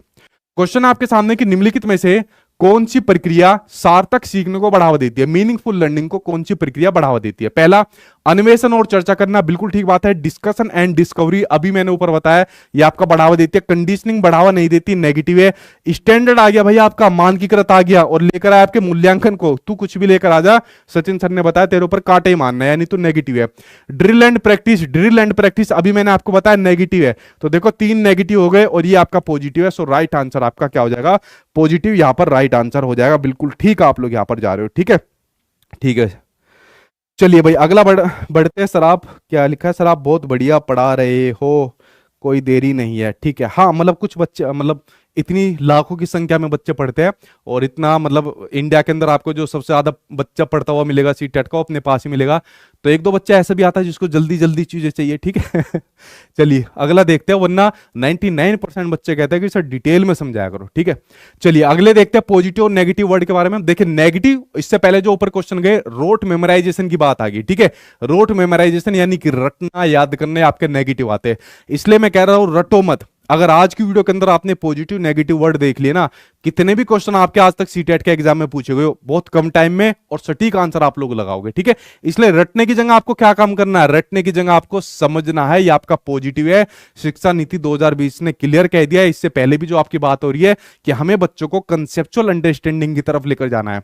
यही बात सीबीएसई वालों ने आप लोगों के लिए कह दी, सीटेट वालों के लिए। जब आपका पेपर ऑनलाइन हुआ था उससे पहले एक नोटिफिकेशन उन्होंने निकाला, उस नोटिस के अंदर उन्होंने ये वाली बात कही कि जो आपका क्वेश्चन का जो लेवल होगा ना, वो आपका अंडरस्टैंडिंग लेवल का होगा। और उन्होंने फिर आपके कुछ एग्जाम्पलर दिए थे कि देखो ऐसा क्वेश्चन होगा। तो आप क्वेश्चन में उन्होंने वाइगोत्स्की का क्वेश्चन दिया हुआ था और वाइगोत्स्की की स्पीच पूछी थी, जो इनर स्पीच होती है, जो अपने काम को रेगुलेट करने के लिए जिस भाषा को बोला जाता है। तो अब इन्होंने क्वेश्चन ये नहीं पूछा कि इनर स्पीच का कंसेप्ट किससे जुड़ा हुआ है या वाइगोत्स्की ने निम्नलिखित में से कौन सी स्पीच दी। अब उन्होंने इस इनर स्पीच के ऊपर एक प्रैक्टिकल क्वेश्चन दे दिया। अब जिस बच्चों ने चीजें समझी है सीटेट के एग्जाम के अंदर, वो पास कर जाते हैं, अच्छे नंबर लेकर आते हैं। और जो सिर्फ याद करते हैं वो याद करने वाले रह जाते हैं। इसलिए आपको याद करने की जगह समझना है, रोट मेमोराइजेशन नहीं करना, ठीक है। अब देखिए इस पर आधारित क्वेश्चन आपको दिया हुआ है कि शिक्षा को बाल केंद्रित बनाने के लिए, चाइल्ड सेंटर्ड बनाने के लिए निम्नलिखित में से क्या बदलाव जरूरी है। अब जरा बदलाव के ऊपर हम लोग एक एक करके नजर डाल लेते हैं कि कौन कौन से बदलाव है, ठीक है। सर पोल लेट आ रहा है भाई, पोल लेट जल्दी दे देना, ठीक है। पहला है कि रचनात्मक मूल्यांकन से योगात्मक मूल्यांकन की ओर, जी नहीं, यहां पर आ रही है आपके समेटिव टू फॉर्मेटिव होना चाहिए। देखिए फॉर्मेटिव असेसमेंट वो असेसमेंट जो आपका टीचिंग लर्निंग प्रोसेस के दौरान होता है, समेटिव असेसमेंट वो असेसमेंट जब आपका टीचिंग लर्निंग प्रोसेस खत्म होता है। तो समेटिव असेसमेंट को कम करने की बात करी जा रही है, फॉर्मेटिव को बढ़ाने की बात करी जा रही है। ये कई बार मैं आपको अपनी क्लास में पढ़ा चुका हूं। तो यहां पर कैसा होनी चाहिए? समेटिव टू फॉर्मेटिव होना चाहिए। तो ये आपका नेगेटिव हो गया। और इसमें नेगेटिव कौन सा असेसमेंट है? समेटिव आपका नेगेटिव असेसमेंट है और फॉर्मेटिव आपका पॉजिटिव असेसमेंट है, ठीक है।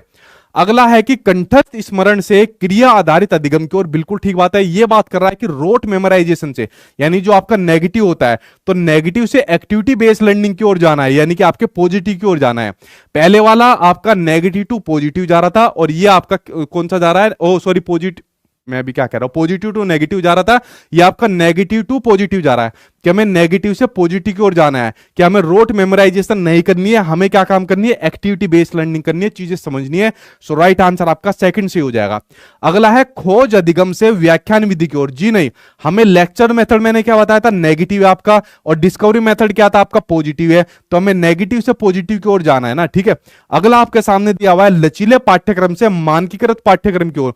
मैंने बताया जो आपका स्टैंडर्डाइज होता है वो क्या होता है? आपका नेगेटिव होता है, और जो आपका फ्लेक्सिबल होता है ये आपका पॉजिटिव होता है। तो हमें नेगेटिव से पॉजिटिव की ओर जाना है, ठीक है। सो राइट आंसर आपका सेकंड है, जो आपका बिल्कुल ठीक बैठा है, वरना सारे अपोजिट यहां पर दिए हुए, ठीक है। सेकंड आंसर यहां पर आपका सही हो जाएगा। बढ़ते अब आपके नेक्स्ट की ओर। देखिए अगला आपके सामने इस क्वेश्चन के आधार पर ही ये आपके सामने टैग वर्ड दिया हुआ है, इसके ऊपर यहां पर नजर डालते हैं, ठीक है।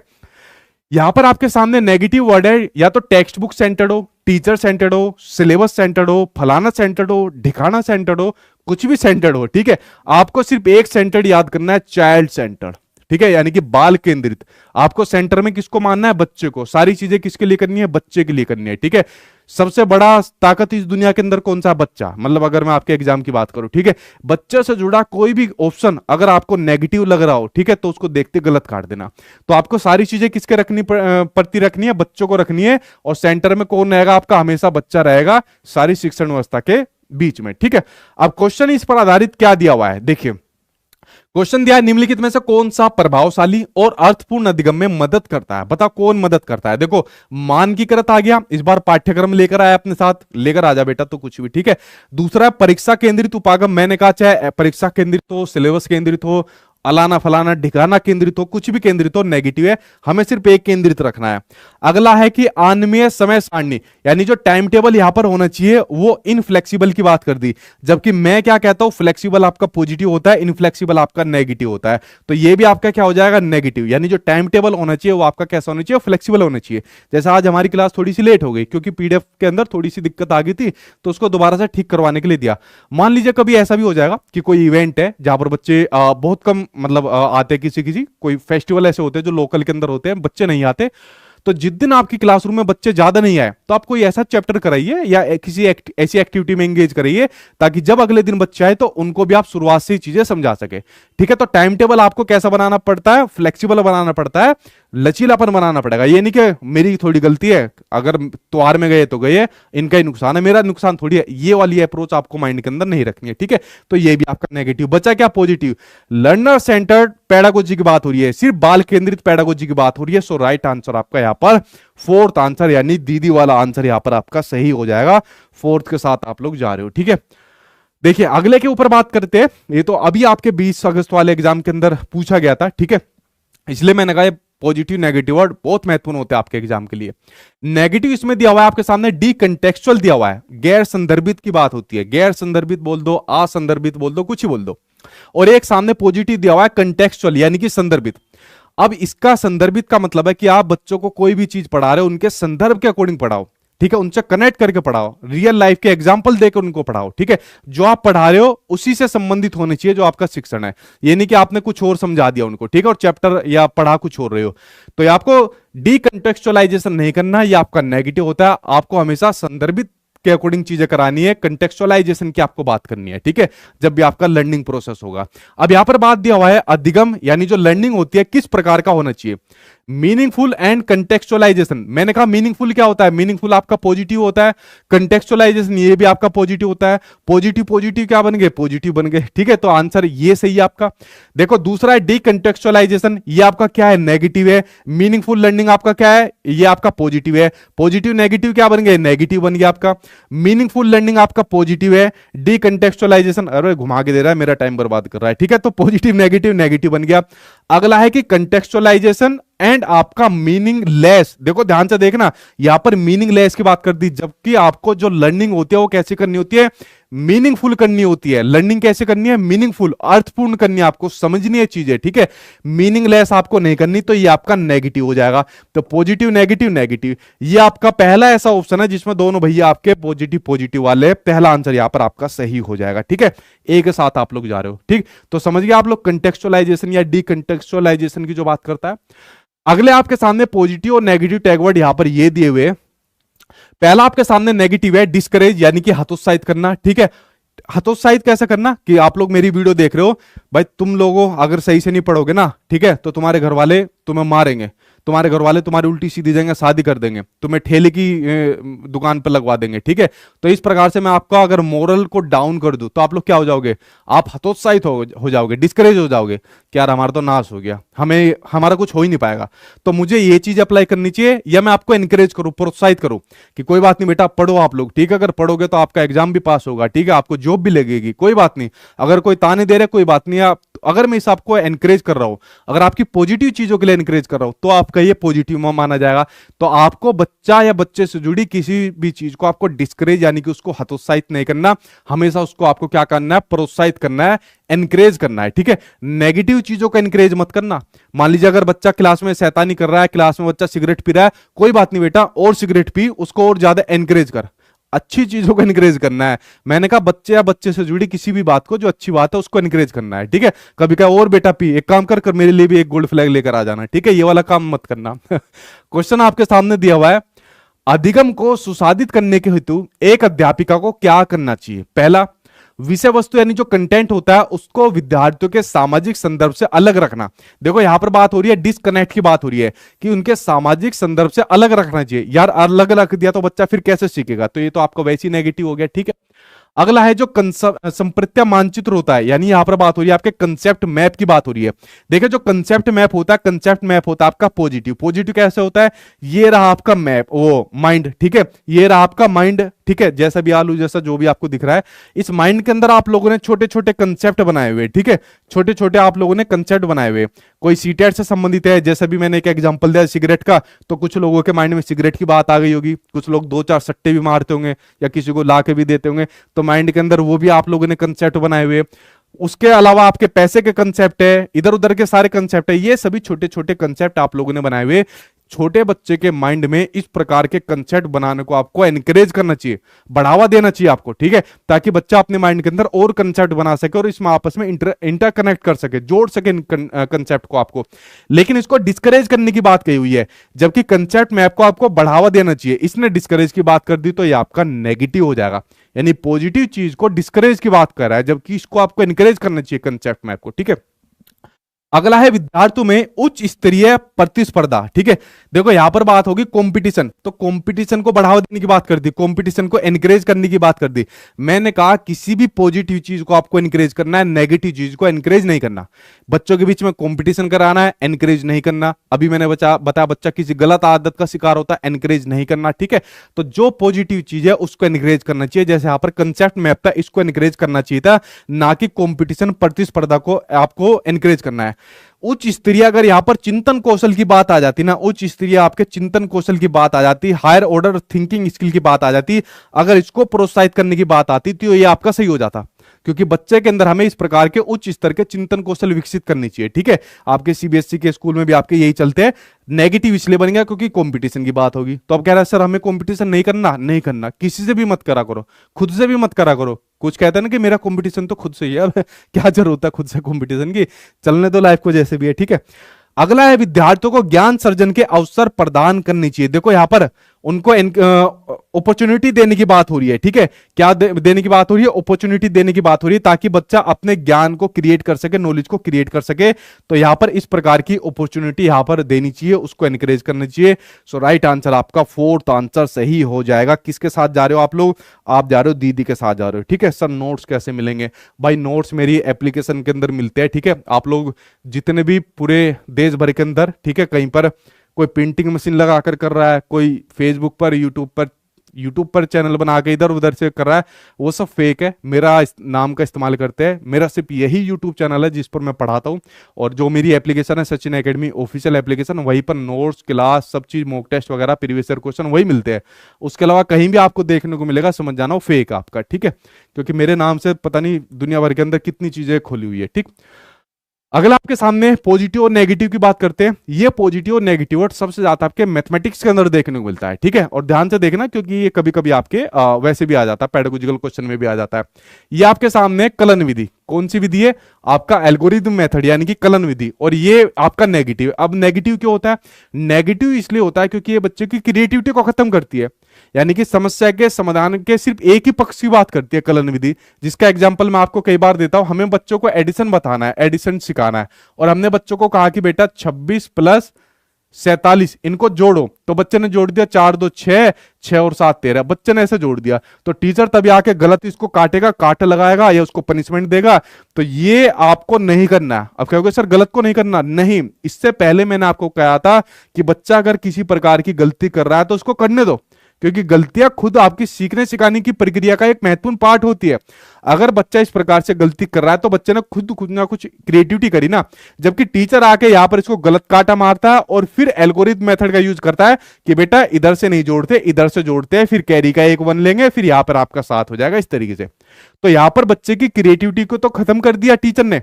जब तक बच्चा गलतियां नहीं करता रहेगा सीखेगा कैसे, तो बच्चों को गलतियां करने दो, ठीक है, कोई दिक्कत नहीं होती उससे, ठीक। ये एल्गोरिथम मेथड इसलिए आपका नेगेटिव माना जाता है। इसके अंदर आपका पॉजिटिव माना जाता है आपका स्पेशल अंडरस्टैंडिंग, जिसके आपकी बात एनसीएफ 2005 में कही हुई है कि बच्चों को आप सबसे ज्यादा उनके अंदर स्पेशल अंडरस्टैंडिंग को बढ़ावा देना है। देखिए आपने पढ़ा होगा जो आपका बहुबुद्धि सिद्धांत है हार्वर्ड गार्डनर ने दिया, उन्होंने 8 प्रकार की, मतलब बुद्धि तो ज्यादा प्रकार की बताई हुई है, बट अकॉर्डिंग टू एनसीईआरटी 8 प्रकार की बुद्धि बताई है। तो उसमें एक बुद्धि होती है स्पेशल इंटेलिजेंस। ये बुद्धि आपने पढ़ी हार्वर्ड गार्डनर की। स्पेशल इंटेलिजेंस के अंदर क्या होता है, आदमी अमूर्त तथ्यों के आधार पर कुछ ना कुछ अपने कंसेप्ट निकालता है या कुछ ना कुछ तथ्य निकालता है। जैसे अभी मैं आपके सामने से हट गया, तो आपके सामने मैं कैसा हूं, अमूर्त तथ्य। मेरा हाथ दिख रहा है, नहीं अब नहीं दिख रहा तो अमूर्त तथ्य आपके सामने, और इसके आधार पर आप चिंतन कर रहे हो कि सर हट गए साइड में, आज तो सर ने कुछ ग्रीन टाइप का पहना है, सर जी के बाल भी छोटे हो गए, बहुत अच्छे लग रहे हैं, ठीक है, लिख दो 2-4 वैसी झूठ बोल दो, मेरा मोटिवेशन बढ़ जाए, ठीक है, बड़े टेंशन में चल रहे छोटे बालों से, ठीक। तो आपने क्या काम करा, अमूर्त तथ्यों के आधार पर चिंतन करा। उसी प्रकार से छोटे बच्चों को भी स्पेशल अंडरस्टैंडिंग को बढ़ावा देना है, यानी ऐसी समझ को बढ़ावा देना है जहां पर बच्चा अमूर्त तथ्यों के आधार पर चिंतन कर सके। क्योंकि जो आपका बेसिकली मैथमेटिक्स का जो नेचर होता है वो होता है लॉजिकल होता है, यानी कि तार्किक होता है।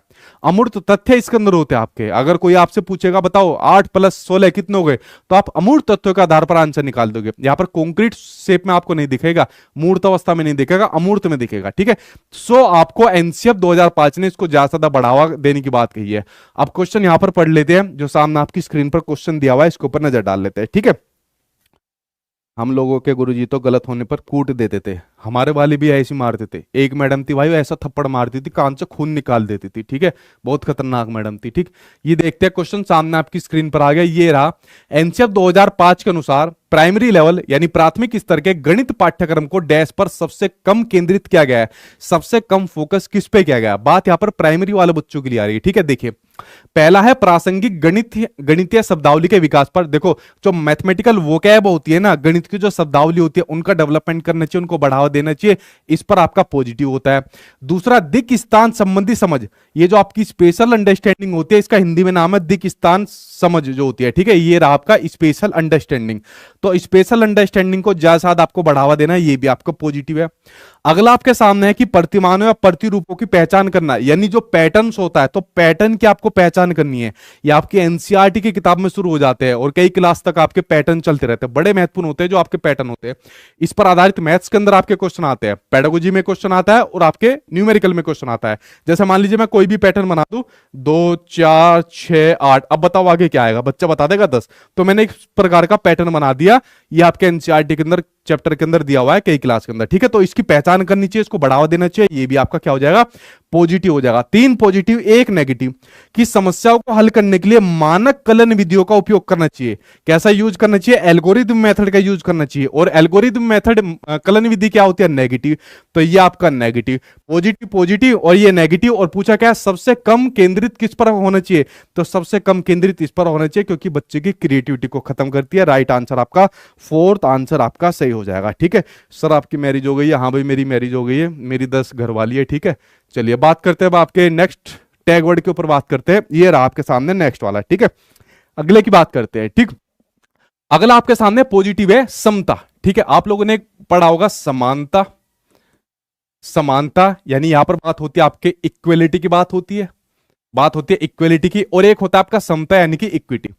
देखिए जो आपका राइट टू एजुकेशन है, शिक्षा का अधिकार अधिनियम 2009 है, वो बात करता है कि सभी बच्चों को आपको, आप सिंपल समझिए कि इंक्लूसिव एजुकेशन की बात करता है, कि सभी को समान शिक्षा देने की बात करता है, कोई भेदभाव की बात नहीं करता।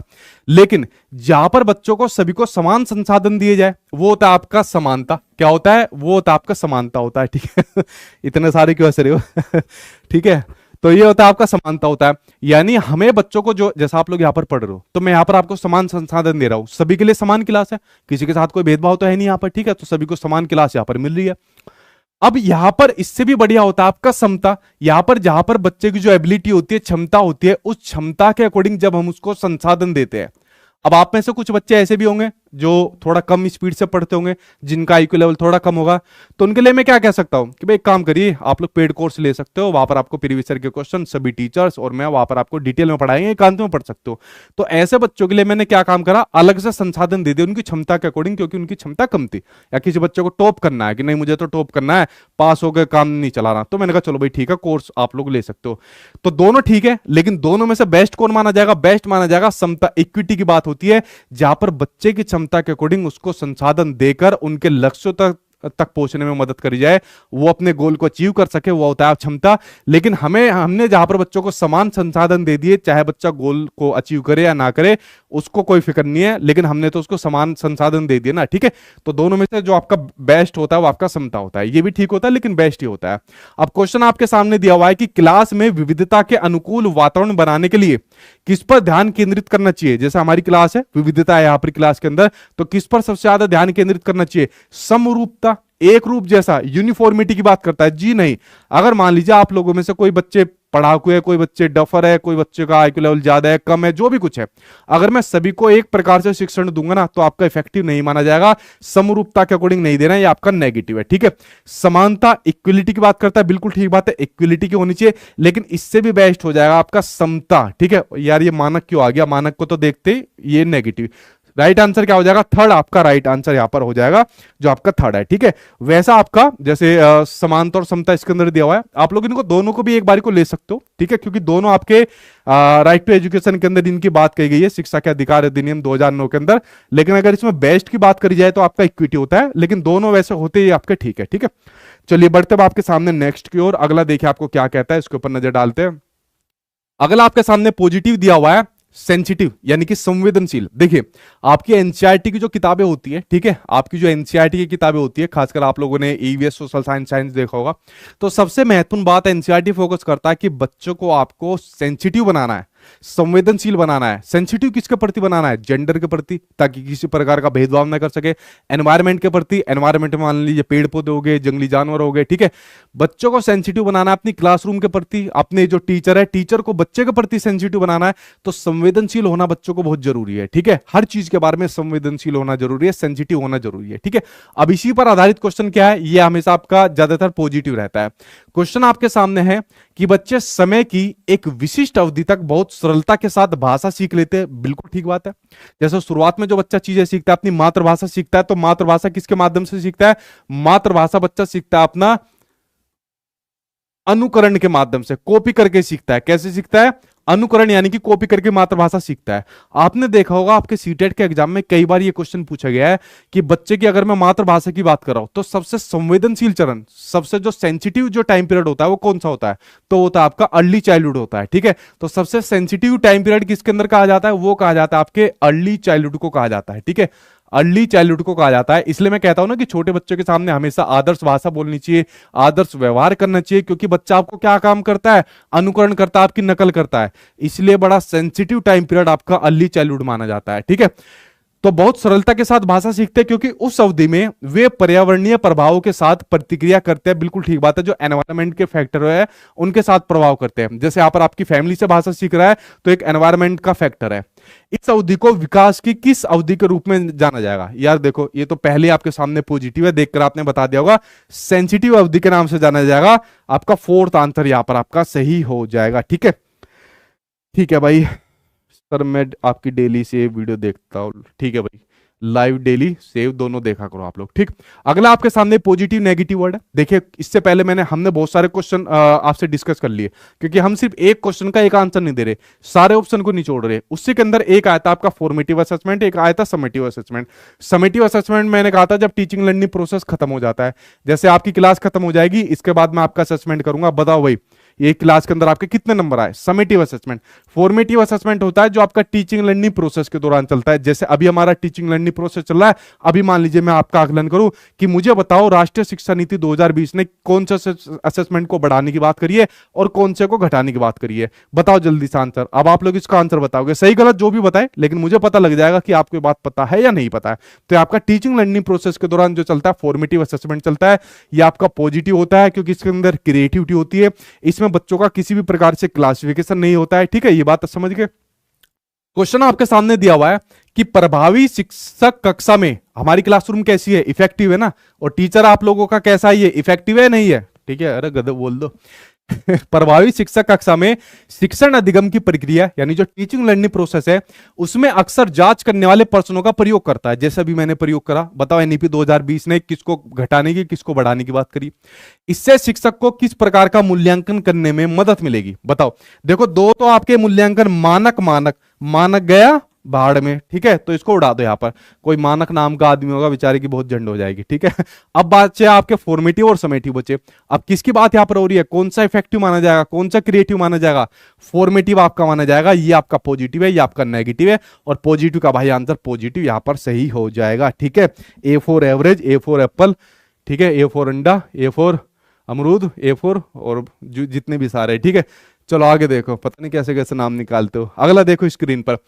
अब यहां पर बच्चे से संबंधित किसी भी चीज को आपको इग्नोर नहीं करना। जैसे अभी एक बच्चे ने लिखा था यहाँ पर ए फॉर, जो भी लिखा है एप्पल अंगूर जो भी लिखा, तो मैंने इग्नोर नहीं करा, कर ऑप्शन पढ़ लिया कि हाँ भाई बहुत सही, ठीक है, ए फॉर ऐसा कुछ ना कुछ क्रिएटिविटी कर, तू भी कुछ ना कुछ।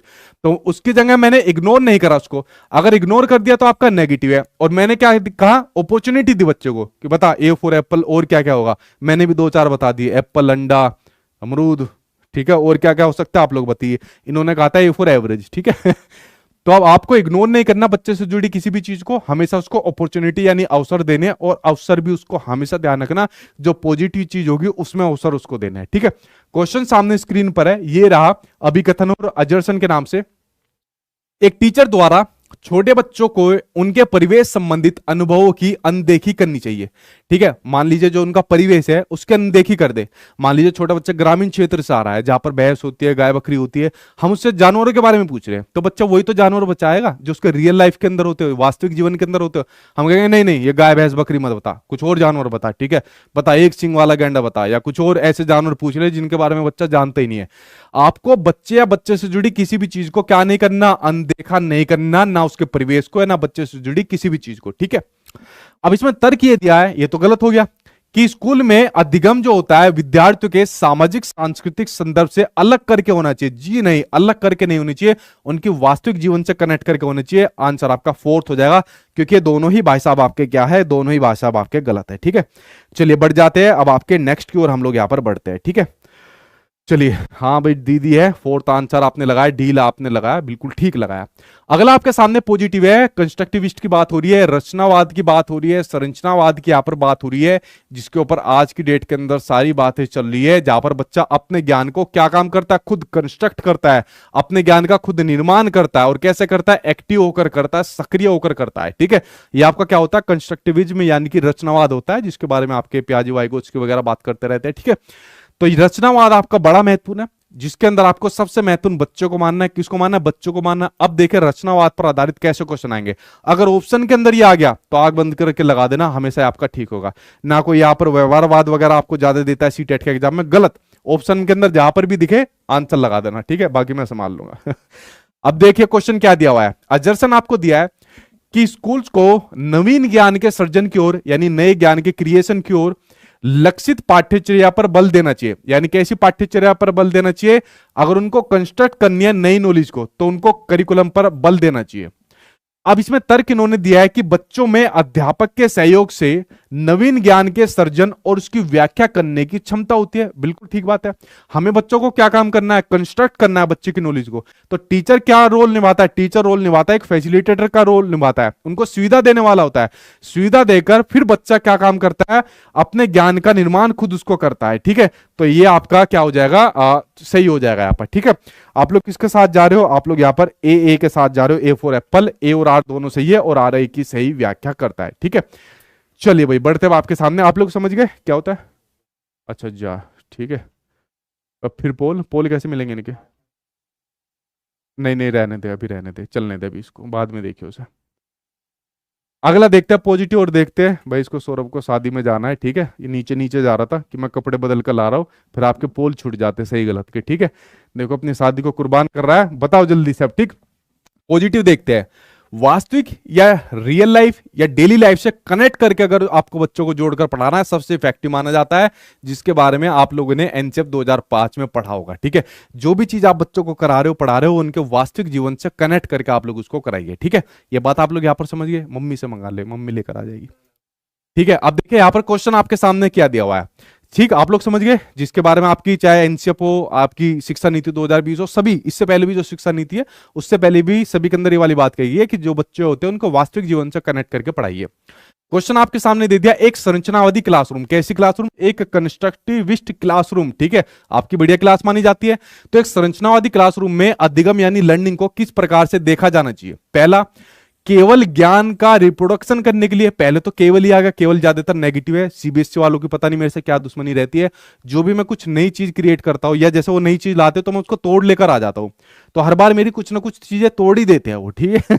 पता नहीं वीडियो देखते हैं या क्या काम करता है, मेरा ही मतलब ये एक कह सकते हो मिसकंसेप्शन ऐसा बना हुआ है, ठीक है। तो यहां पर जो केवल है ये मेरा बहुत प्यारा सा नेगेटिव वर्ड था, तो सीबीएसई वालों ने इसको खराब किया हुआ है, कई जगह पर केवल केवल इतने दे दिए, बच्चा कंफ्यूज हो जाता है कि सर ने तो बताया था केवल देखते गलत काट दो, चारों ऑप्शन केवल वाले, फिर बचा ही क्या।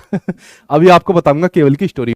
केवल आपकी नॉलेज के रिप्रोडक्शन के ऊपर बल नहीं देता, जो आपकी संरचनावादी क्लासरूम है बच्चे से जुड़े सभी आयाम के ऊपर आपका बल देता है, ठीक है। तो ये तो आपका गलत है, वास्तविक जीवन से आपका डिस्कनेक्ट करने की बात नहीं करता। वास्तविक जीवन यानी रियल लाइफ से किसकी बात करता है? कनेक्ट करने की बात करता है। किसकी बात करता है? कनेक्ट करने की बात करता है, डिस्कनेक्ट की नहीं करता। तो ये आपका नेगेटिव है। क्लासिकल कंडीशनिंग तो वैसे भी आपका नहीं होगा, क्योंकि जो आपके व्यवहारवादी हुए उसी के अंदर आपके देखने को मिलता था, जो मानते थे बच्चा होता है कोरे कागज के समान होता है, उसके अंदर ज्यादा समझ नहीं होती, टीचर अपना ज्ञान उसके अंदर डालता जाता है, बच्चा खाली बर्तन के समान होता है। मतलब ये खाली बर्तन जोन लोग के आपके मनोवैज्ञानिक थे उन्होंने दिया था। तो ये आपका नेगेटिव है, क्योंकि व्यवहारवाद की बात यहाँ पर नहीं हो रही है। किसके व्यवहारवाद की बात नहीं हो रही है? जो टीचर सेंटर्ड होता है, जहां पर बच्चा एक्टिव नहीं होता।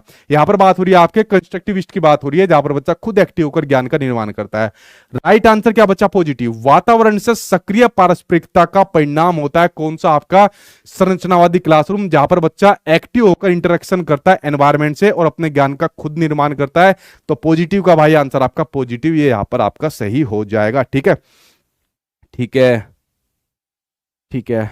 आप बहुत सुंदर है सर, ठीक है। देखते रिले मैसेज कर रहे हैं, जा भाई तू शादी में पोल रहने दे। वो काव्य लिख रही है कोई। चलो आगे देख लो, कितना टाइम बचा है? हाँ, चलो अभी अभी तो क्लास बची है। अगला देखते हैं पॉजिटिव और नेगेटिव वर्ड। पॉजिटिव आपके सामने दिया हुआ है यहां पर इंटरनल मोटिवेशन, यानी कि आंतरिक अभिप्रेरणा। क्या दिया हुआ है आपके सामने? आंतरिक अभिप्रेरणा दिया हुआ है, ठीक है। और एक्सटर्नल दिया होता है आपका बाह्य अभिप्रेरणा। क्या दिया हुआ रहता है आपके सामने? बाह्य अभिप्रेरणा दिया होता है। चल 4-5 क्वेश्चन में पोल नहीं होंगे, जल्दी से जा कपड़े बदल कर जाओ, जाओ जल्दी से जल्द।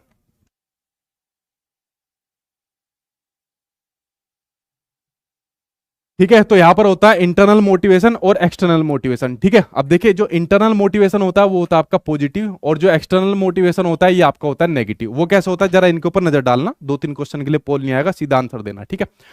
जब कोई आदमी इंटरनली रूप से मोटिवेट होता है किसी काम को करने के लिए, ठीक है, जैसा अभी सौरभ को कहा था कि भैया अपना पोल दे दे इनको, और उसने कहा नहीं भैया मैं दे दूंगा, कोई बात नहीं, बैठा रहूंगा। तो इंटरनली मोटिवेट रहता है वो, क्यों? क्योंकि क्लास हमारी अच्छी प्रकार से हो जाए, आप अच्छी प्रकार से कनेक्ट हो पाए, और मैं अपने काम को ईमानदारी से कर दूं। यहां पर उसका कोई फायदा तो है नहीं। लेकिन अगर उसके साथ में अगर उसके अंदर होता है एक्सटर्नल मोटिवेशन, अगर मैं उसे ये कहता कि भाई मैं तुझे पैसे फालतू दूंगा, कोई बात नहीं बैठा रहे, कोई बात नहीं शादी को छोड़ दे, मैं तेरे लिए कुछ छोड़ दे दूंगा, तो वो यहां पर इतनी प्रकार से मोटिवेट नहीं हो पाएगा, ठीक है। तो अगर कोई आदमी इंटरनली रूप से मोटिवेट होता है तो किसी भी काम को करने की या अपने गोल को अचीव करने की उसकी संभावना लगभग आपकी कंप्लीट हो जाती है, बढ़ जाती है। तो आपका जो एक्सटर्नल मोटिवेशन होता है आपका नेगेटिव होता है, और इंटरनल मोटिवेशन आपका हमेशा पॉजिटिव होता है। आप लोग भी जो यहां पढ़ रहे हो मोस्टली आप इंटरनली आप क्या हो, मोटिवेट हो कि हमें एग्जाम को पास करना है, एग्जाम पास करने के बाद हमें जॉब लेनी है, अपनी जिंदगी को संवारना है, यही आपका इंटरनल मोटिवेशन है। कोई आपको जोर जबरदस्ती नहीं कर रहा, कोई आपको जोर जबरदस्ती कर रहा हो, प्रेशर डाल रहा हो, या कोई आपको रिवॉर्ड यानी पुरस्कार की बात करे, तो ये आपका एक्सटर्नल के अंदर आ जाएगा, ठीक है। और आपको हमेशा किसके साथ जाना? इंटरनल के साथ। क्वेश्चन आपके सामने है कि निम्नलिखित में से कौन सा आंतरिक अभिप्रेरणा यानी इंटरनल मोटिवेशन का एग्जाम्पल नहीं है? क्वेश्चन नेगेटिव पूछा है तो नेगेटिव का भाई हमें नेगेटिव लेना है। पहला, क्यूरियोसिटी जिज्ञासा पॉजिटिव होती है। जब आपके अंदर कोई क्यूरियोसिटी आ जाए कि यार मुझे ये फलानी किताब पढ़नी है, यार मुझे तो ये फलाना काम करना है, क्यों? आपके अंदर जिज्ञासा है उस चीज को जानने की, उस चीज को करने की, तो आप उस काम को कर जाओगे, ठीक है। तो जिज्ञासा आपकी इंटरनल होती है। इंटरेस्ट, जैसे मैंने बताया इंटरेस्ट, अभी सौरभ का इंटरेस्ट था कि नहीं भैया मैं क्लास को करवाऊंगा, ठीक है, क्योंकि बच्चे आंसर दे रहे हैं तो मेरा भी इंटरेस्ट लग रहा है इनके देखते में, ठीक है। और आप लोगों का भी इंटरेस्ट यहां पर है, क्यों? क्योंकि इसको पढ़ने के बाद आपका एग्जाम क्लियर होगा, आप लोग इंटरेस्ट दिखा रहे हो। अगला है कि स्पष्टता के लिए चाहत, बिल्कुल ठीक बात है, यहां पर क्लियरिटी के लिए चाहत होनी चाहिए, आपका पॉजिटिव है। कोई भी आप काम करिए उसमें स्पष्टता आपकी होनी चाहिए, ठीक है। पुरस्कार को पाने के लिए प्रयास करना। देखो यहां पर बात होगी आपके प्राइज की बात होगी, तो प्राइज क्या होता है आपका नेगेटिव होता है, ये चला जाता है एक्सटर्नल मोटिवेशन के अंदर चला जाता है। सो नेगेटिव हो गया, और नेगेटिव का भाई आंसर आपका नेगेटिव यहां पर सही हो जाएगा। कोई यहां पर ये कह दे कि बस एक बार सीटेट का एग्जाम पास कर ले, उसके बाद तेरी जो है अपना जॉब लगवा देंगे, कहीं प्राइवेट स्कूल में सेटिंग करवा देंगे, ठीक है, या तेरी शादी करवा देंगे, कम से कम शादी तो हो जाएगी, हम अपने कह तो सकेंगे कि हमारा बच्चा सीटेट पास है। तो इस प्रकार का रिवॉर्ड पुरस्कार अगर आपको कोई देता है तो ये आपका एक्सटर्नल मोटिवेशन है।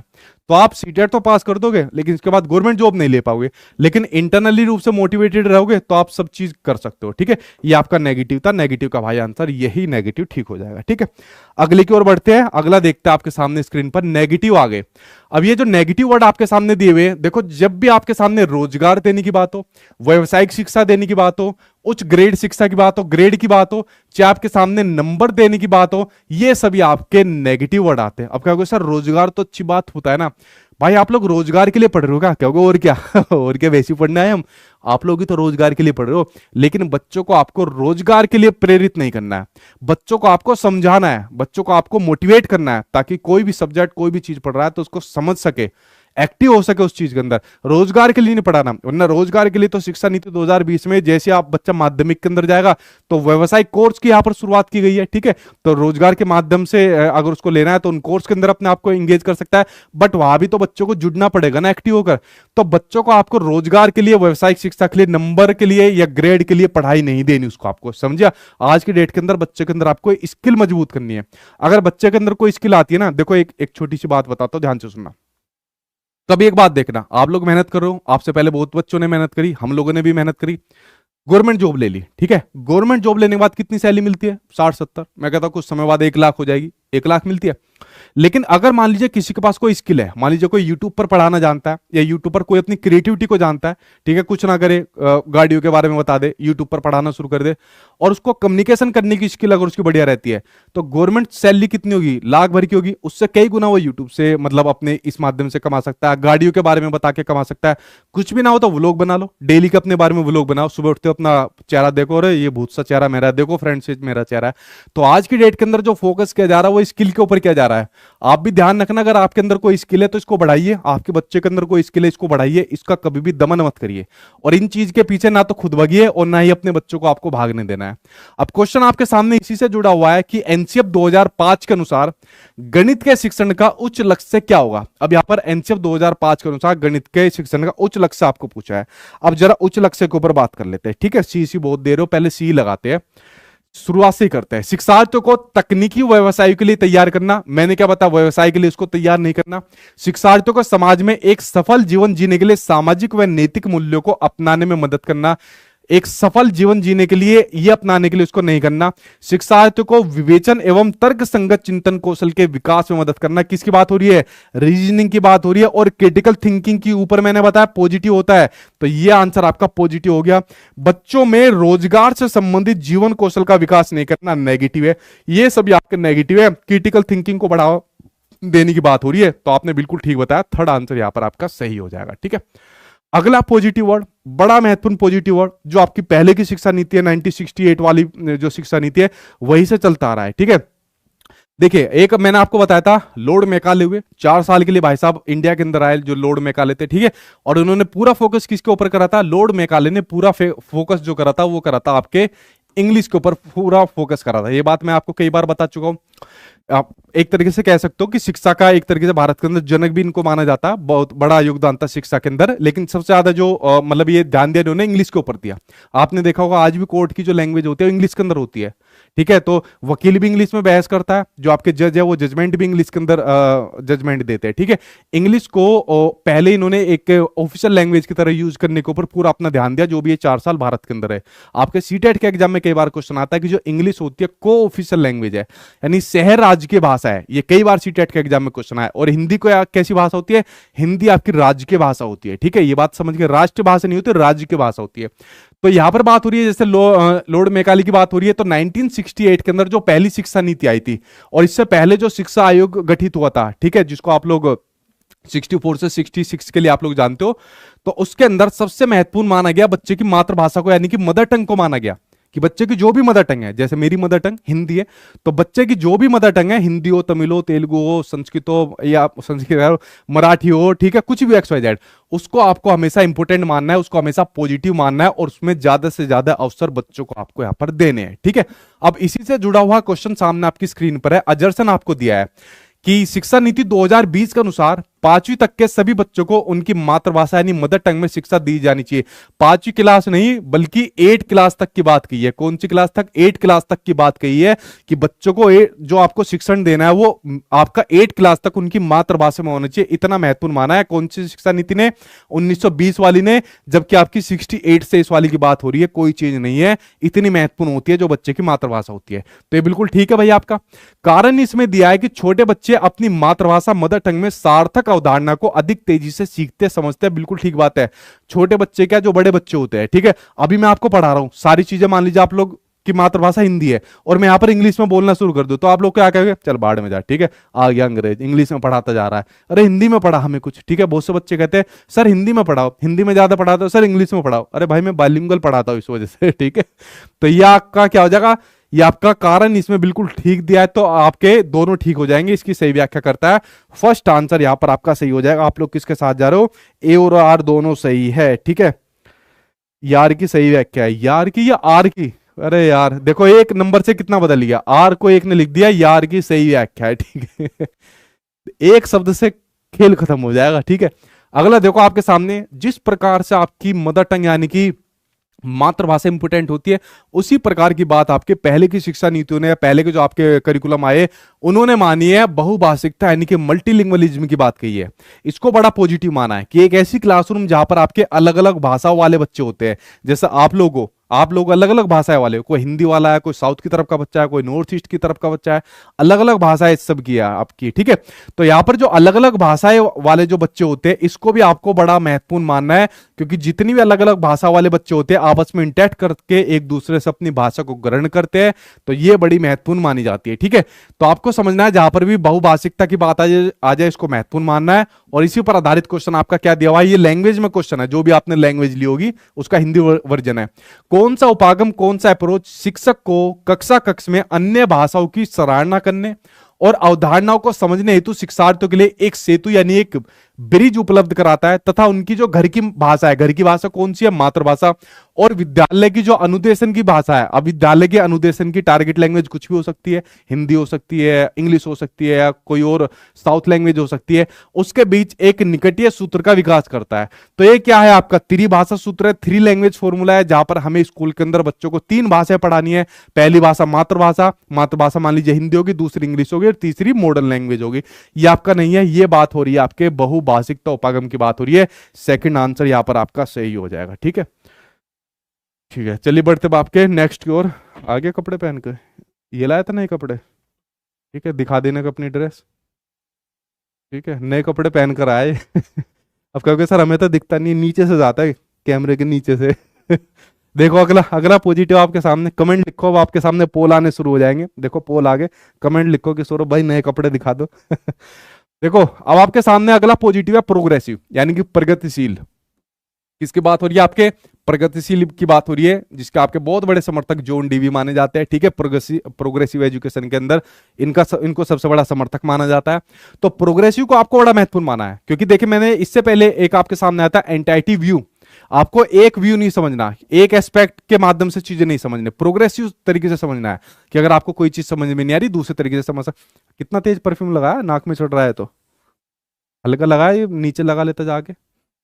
ठीक है, तो प्रोग्रेसिव व्यू आपको रखना है। बच्चे के इंटरेस्ट, बच्चे के मोटिवेशन के अकॉर्डिंग आपको शिक्षा देनी है। ठीक है, मरवाएगा भैया आज।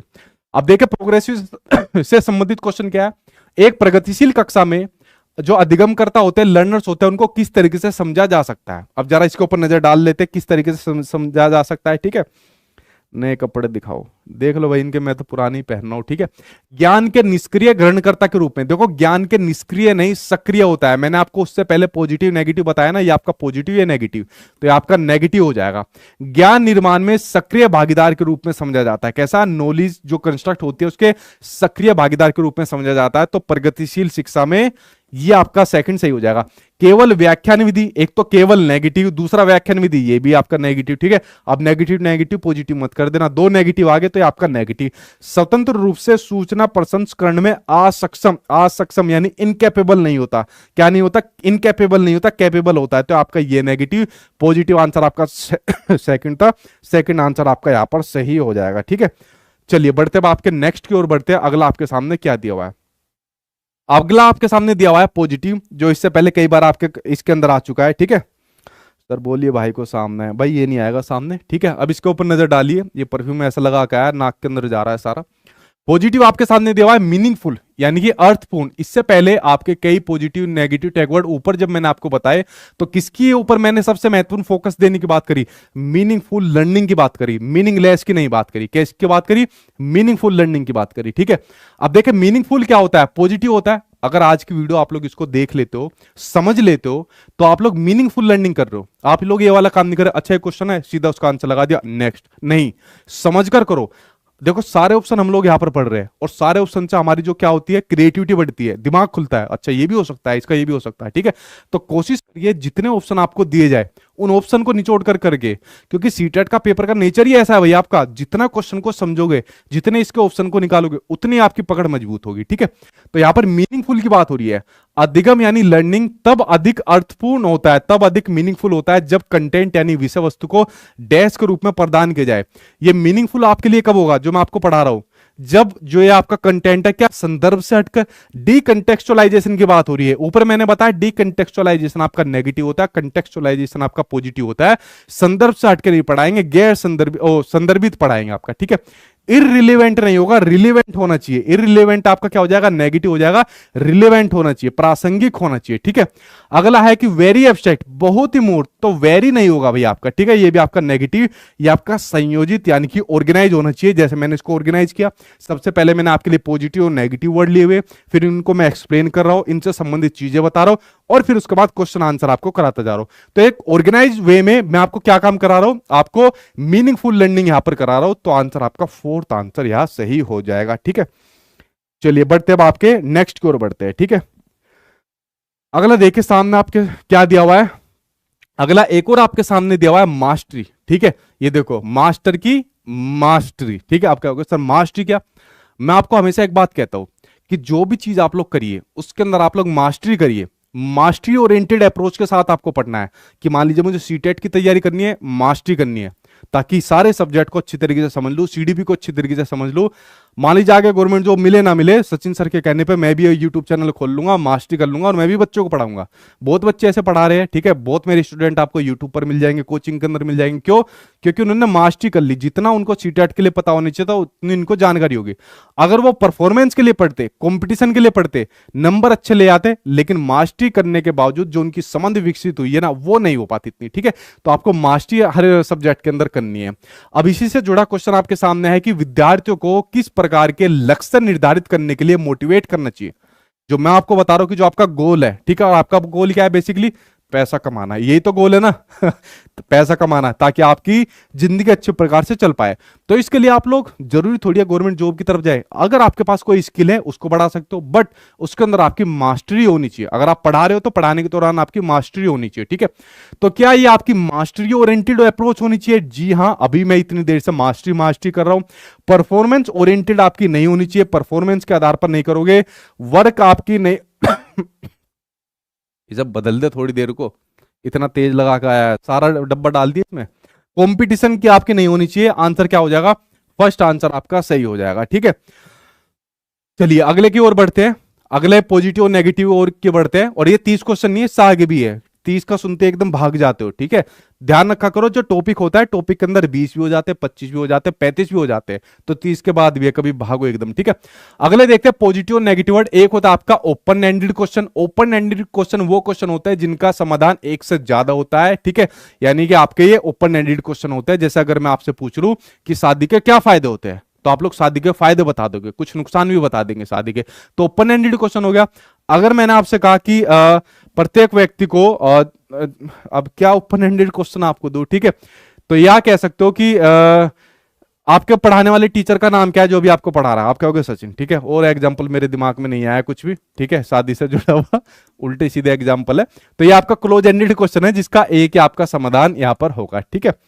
या जैसे अभी मैं आपसे क्वेश्चन पूछ लूं कि भाई अब मुझे क्या कर लेनी चाहिए, तो क्या होगा कि सर अब शादी कर लेनी चाहिए, अब आपकी एज हो गई है, ठीक है। तो ओपन एंडेड क्वेश्चन। अगर मैं कहूँ कि शादी के फायदे नुकसान बताओ, तो आपका ओपन एंडेड क्वेश्चन हो जाएगा। यहां पर आप लोग एक से ज्यादा बताओगे, यानी यहां पर आपको क्रिएटिविटी देखने को मिलेगी, आउट ऑफ द बॉक्स आप जाकर सोचोगे, डाइवर्जेंट थिंकिंग आप लोग यहां पर करोगे, आप सारे चिंतन करोगे, ठीक है। अब यहां पर क्वेश्चन आपको दे दिया कि विद्यार्थियों में समालोचनात्मक चिंतन, क्रिटिकल थिंकिंग, जो मैं आपको बार बार बता रहा हूं मोस्ट पॉजिटिव है आपका, ठीक है। तो क्रिटिकल थिंकिंग को प्रमोट यानी कि समुन्नत करने के लिए टीचर को डैश, जिनमें डैश शामिल है, प्रस्तुत करनी चाहिए। बताइए, ओपन एंडेड क्वेश्चन और डाइवर्जेंट थिंकिंग, बिल्कुल ठीक बात है। किसको करनी चाहिए? ओपन एंडेड क्वेश्चन और यहां पर डाइवर्जेंट थिंकिंग, ठीक है, यानी कि अपसारी चिंतन करनी चाहिए। ये आपका पॉजिटिव है, अभी मैंने बताया। और क्लोज एंडेड क्वेश्चन कैसे हो जाएंगे? नेगेटिव है। और कन्वर्जेंट थिंकिंग मैंने आपको बताया ये नेगेटिव होती है, डाइवर्जेंट थिंकिंग ये आपकी पॉजिटिव होती है। तो आपका पहला ही ठीक है अभी तक, दूसरा आपका नेगेटिव है, ये आपका गलत हो गया। वास्तविक जीवन संदर्भ की चुनौतियां, अभिसारी चिंतन, फिर आ गया अभिसारी चिंतन, कन्वर्जेंट थिंकिंग, ठीक है। तो ये आपका क्या हो जाएगा? नेगेटिव है, तो ये भी आपका गलत है। अगला है संदर्भ रहित परिदृश्य। देखो डीकंटेक्चुअलाइजेशन की बात आ गई, नेगेटिव है आपका, ठीक है। और डिक्लेरेटिव नॉलेज, घोषणात्मक ज्ञान, डिक्लेरेटिव नॉलेज आपका पॉजिटिव होता है। देखो कहां पर है घोषणात्मक ज्ञान? ये रहा घोषणात्मक ज्ञान, यानी डिक्लेरेटिव नॉलेज आपका पॉजिटिव होता है। वो ज्ञान या वो नॉलेज जो आपको किसी चीज के सभी एस्पेक्ट के, सभी पहलुओं के बारे में आपको बताए। जैसे मान लीजिए अभी मैंने आपसे क्वेश्चन पूछा कि भाई शादी के फायदे नुकसान बताओ, तो आप लोग सब चीज बताओगे, सर ये फायदे होते हैं, ये नुकसान होता है, ठीक है। तो डिक्लेरेटिव नॉलेज आ जाएगी, आपका पॉजिटिव होता है। लेकिन डीकंटेक्चुअलाइजेशन आपका नेगेटिव था। सिर्फ आपका पहला जो ऑप्शन है इसके अंदर दोनों आपके पॉजिटिव है, ओपन एंडेड क्वेश्चन और डाइवर्जेंट आपका, ठीक है। तो पहला आंसर यहां पर आपका सही हो जाएगा। 30 में से 30 मत करो, इसके बाद भी आ गए, ठीक है। अगले के ऊपर एक बार नजर डालते हैं, ये रहा अगला आपके सामने, ठीक है। ओनली हमारे 30 क्वेश्चन नहीं है, देखो आ गया ओनली। इस ओनली वाले की बेचारे की यार पिटाई कर दी सीबीएसई वालों ने, ठीक है। इसकी पिटाई कर दी सीबीएसई वालों ने, इसकी पिटाई कर दी, ठीक है। वरना बहुत प्रचलित आपका टैग वर्ड था। सीबीएसई वालों ने केवल को ऐसी ऐसी जगह डाला कि ये थोड़ा सा इन्होंने मतलब कहते हैं ना रॉकेट को फुस कर दिया। अब आपको ध्यान रखना है जहां ओनली को मतलब देख के यूज करना। अगर किसी भी चीज को सिर्फ ये कहा जा रहा है कि आप सिर्फ इस माध्यम से कर सकते हो, आप बच्चों को सिर्फ इस तरीके से पढ़ा सकते हो, आप बच्चों के लिए सिर्फ ये काम कर सकते हो, आप बच्चों के लिए सिर्फ इस मेथड का यूज कर सकते हो, अगर इस प्रकार की सिर्फ या ओनली की बात आ रही है तो ये आपका नेगेटिव हो जाएगा, ठीक है। और कहीं कहीं पर जैसे आपको पॉजिटिव वो ऑप्शन दिए रहते हैं उसके नीचे लिखा रहता है केवल ए बी ठीक है, केवल बी सी ठीक है, तो वहां इसको फिर नेगेटिव मत समझना, ठीक है। जहां पर सिर्फ बच्चों के लिए एक एस्पेक्ट की बात हो रही है कि सिर्फ इस माध्यम से बच्चों को केवल कराइए आप, और ज्यादा तरीकों का यूज मत करिए, ठीक है। जैसे अधिगम दर यानी जो लर्निंग की जो आपकी रेट होती है उसमें व्यक्तिगत विभिन्नता यानी इंडिविजुअल डिफरेंसेस किसका परिणाम है? जो आप लोगों की लर्निंग की जो रेट है यानी सीखने की जो आपकी दर है उसके अंदर व्यक्तिगत विभिन्नता है या नहीं है भाई? कोई जल्दी सीख रहा है, कोई लेट तरीके से सीख रहा है, ये किसका परिणाम है? अब देखो यार ये क्वेश्चन केवल आनुवांशिकता, केवल पर्यावरण, ये क्वेश्चन मुझे एक और दूसरा तरीके से लेना था, ठीक है। उसकी जगह ये छोटा क्वेश्चन आ गया। ये तो सिंपल सा क्वेश्चन है, चाहे लर्निंग हो चाहे डेवलपमेंट हो, दोनों पर ही आपके बोथ किसका हेरिडिटी और एनवायरमेंट का प्रभाव पड़ता है, खाली एक का प्रभाव नहीं पड़ता, ठीक है। किसका प्रभाव पड़ता है? दोनों का प्रभाव पड़ता है, एक का नहीं पड़ता। आंसर क्या हो जाएगा आपका? थर्ड आंसर से हो जाएगा बोथ। तो केवल मैंने आपको बता दिया, केवल आपको वहां जगह यूज करना है जहां पर किसी भी चीज के लिए सिर्फ एक एस्पेक्ट की बात करी जा रही हो। अगर इस प्रकार का ऑप्शन आपके एग्जाम में केवल बी सी, केवल सी डी, तो आपका फिर नेगेटिव नहीं है, ठीक है। तो इसे थोड़ा सा समझ के करना, सीबीएसई वालों ने इससे मुझे गुस्सा निकाला है, ठीक है, मेरे ऊपर थोड़ा सा। अगला आपके सामने दिया हुआ है कोलेबरेटिव और आपका कोऑपरेटिव, दोनों लिखिए, कोलेबरेटिव और आपका कोऑपरेटिव की जहां पर बात होती है, ये दोनों के दोनों आपके सामने दिए रहते हैं पॉजिटिव, ठीक है। इनकी बात आपके लेव वाइगोत्स्की ने कही थी अपने सोशल कल्चरल थ्योरी के अंदर, जो उन्होंने सामाजिक सांस्कृतिक सिद्धांत दिया था, उसके आधार पर इन्होंने बताया था कि बच्चे आपस में कोलेबरेटिव और कोऑपरेटिव लर्निंग के माध्यम से सीखते हैं, क्योंकि सामाजिक सांस्कृतिक सिद्धांत में इन्होंने ये कहा था कि बच्चा अपने समाज से इंटरेक्ट करके सीखता है। तो इसलिए जो आपके मेथड होते हैं दोनों, ये क्या रहते हैं? ये दोनों मेथड आपके पॉजिटिव के अंदर माने जाते हैं, कोलेबरेटिव और जो आपके कोऑपरेटिव मेथड होते हैं, ठीक है। अब जरा क्वेश्चन के ऊपर नजर डाल लेते हैं, ठीक है।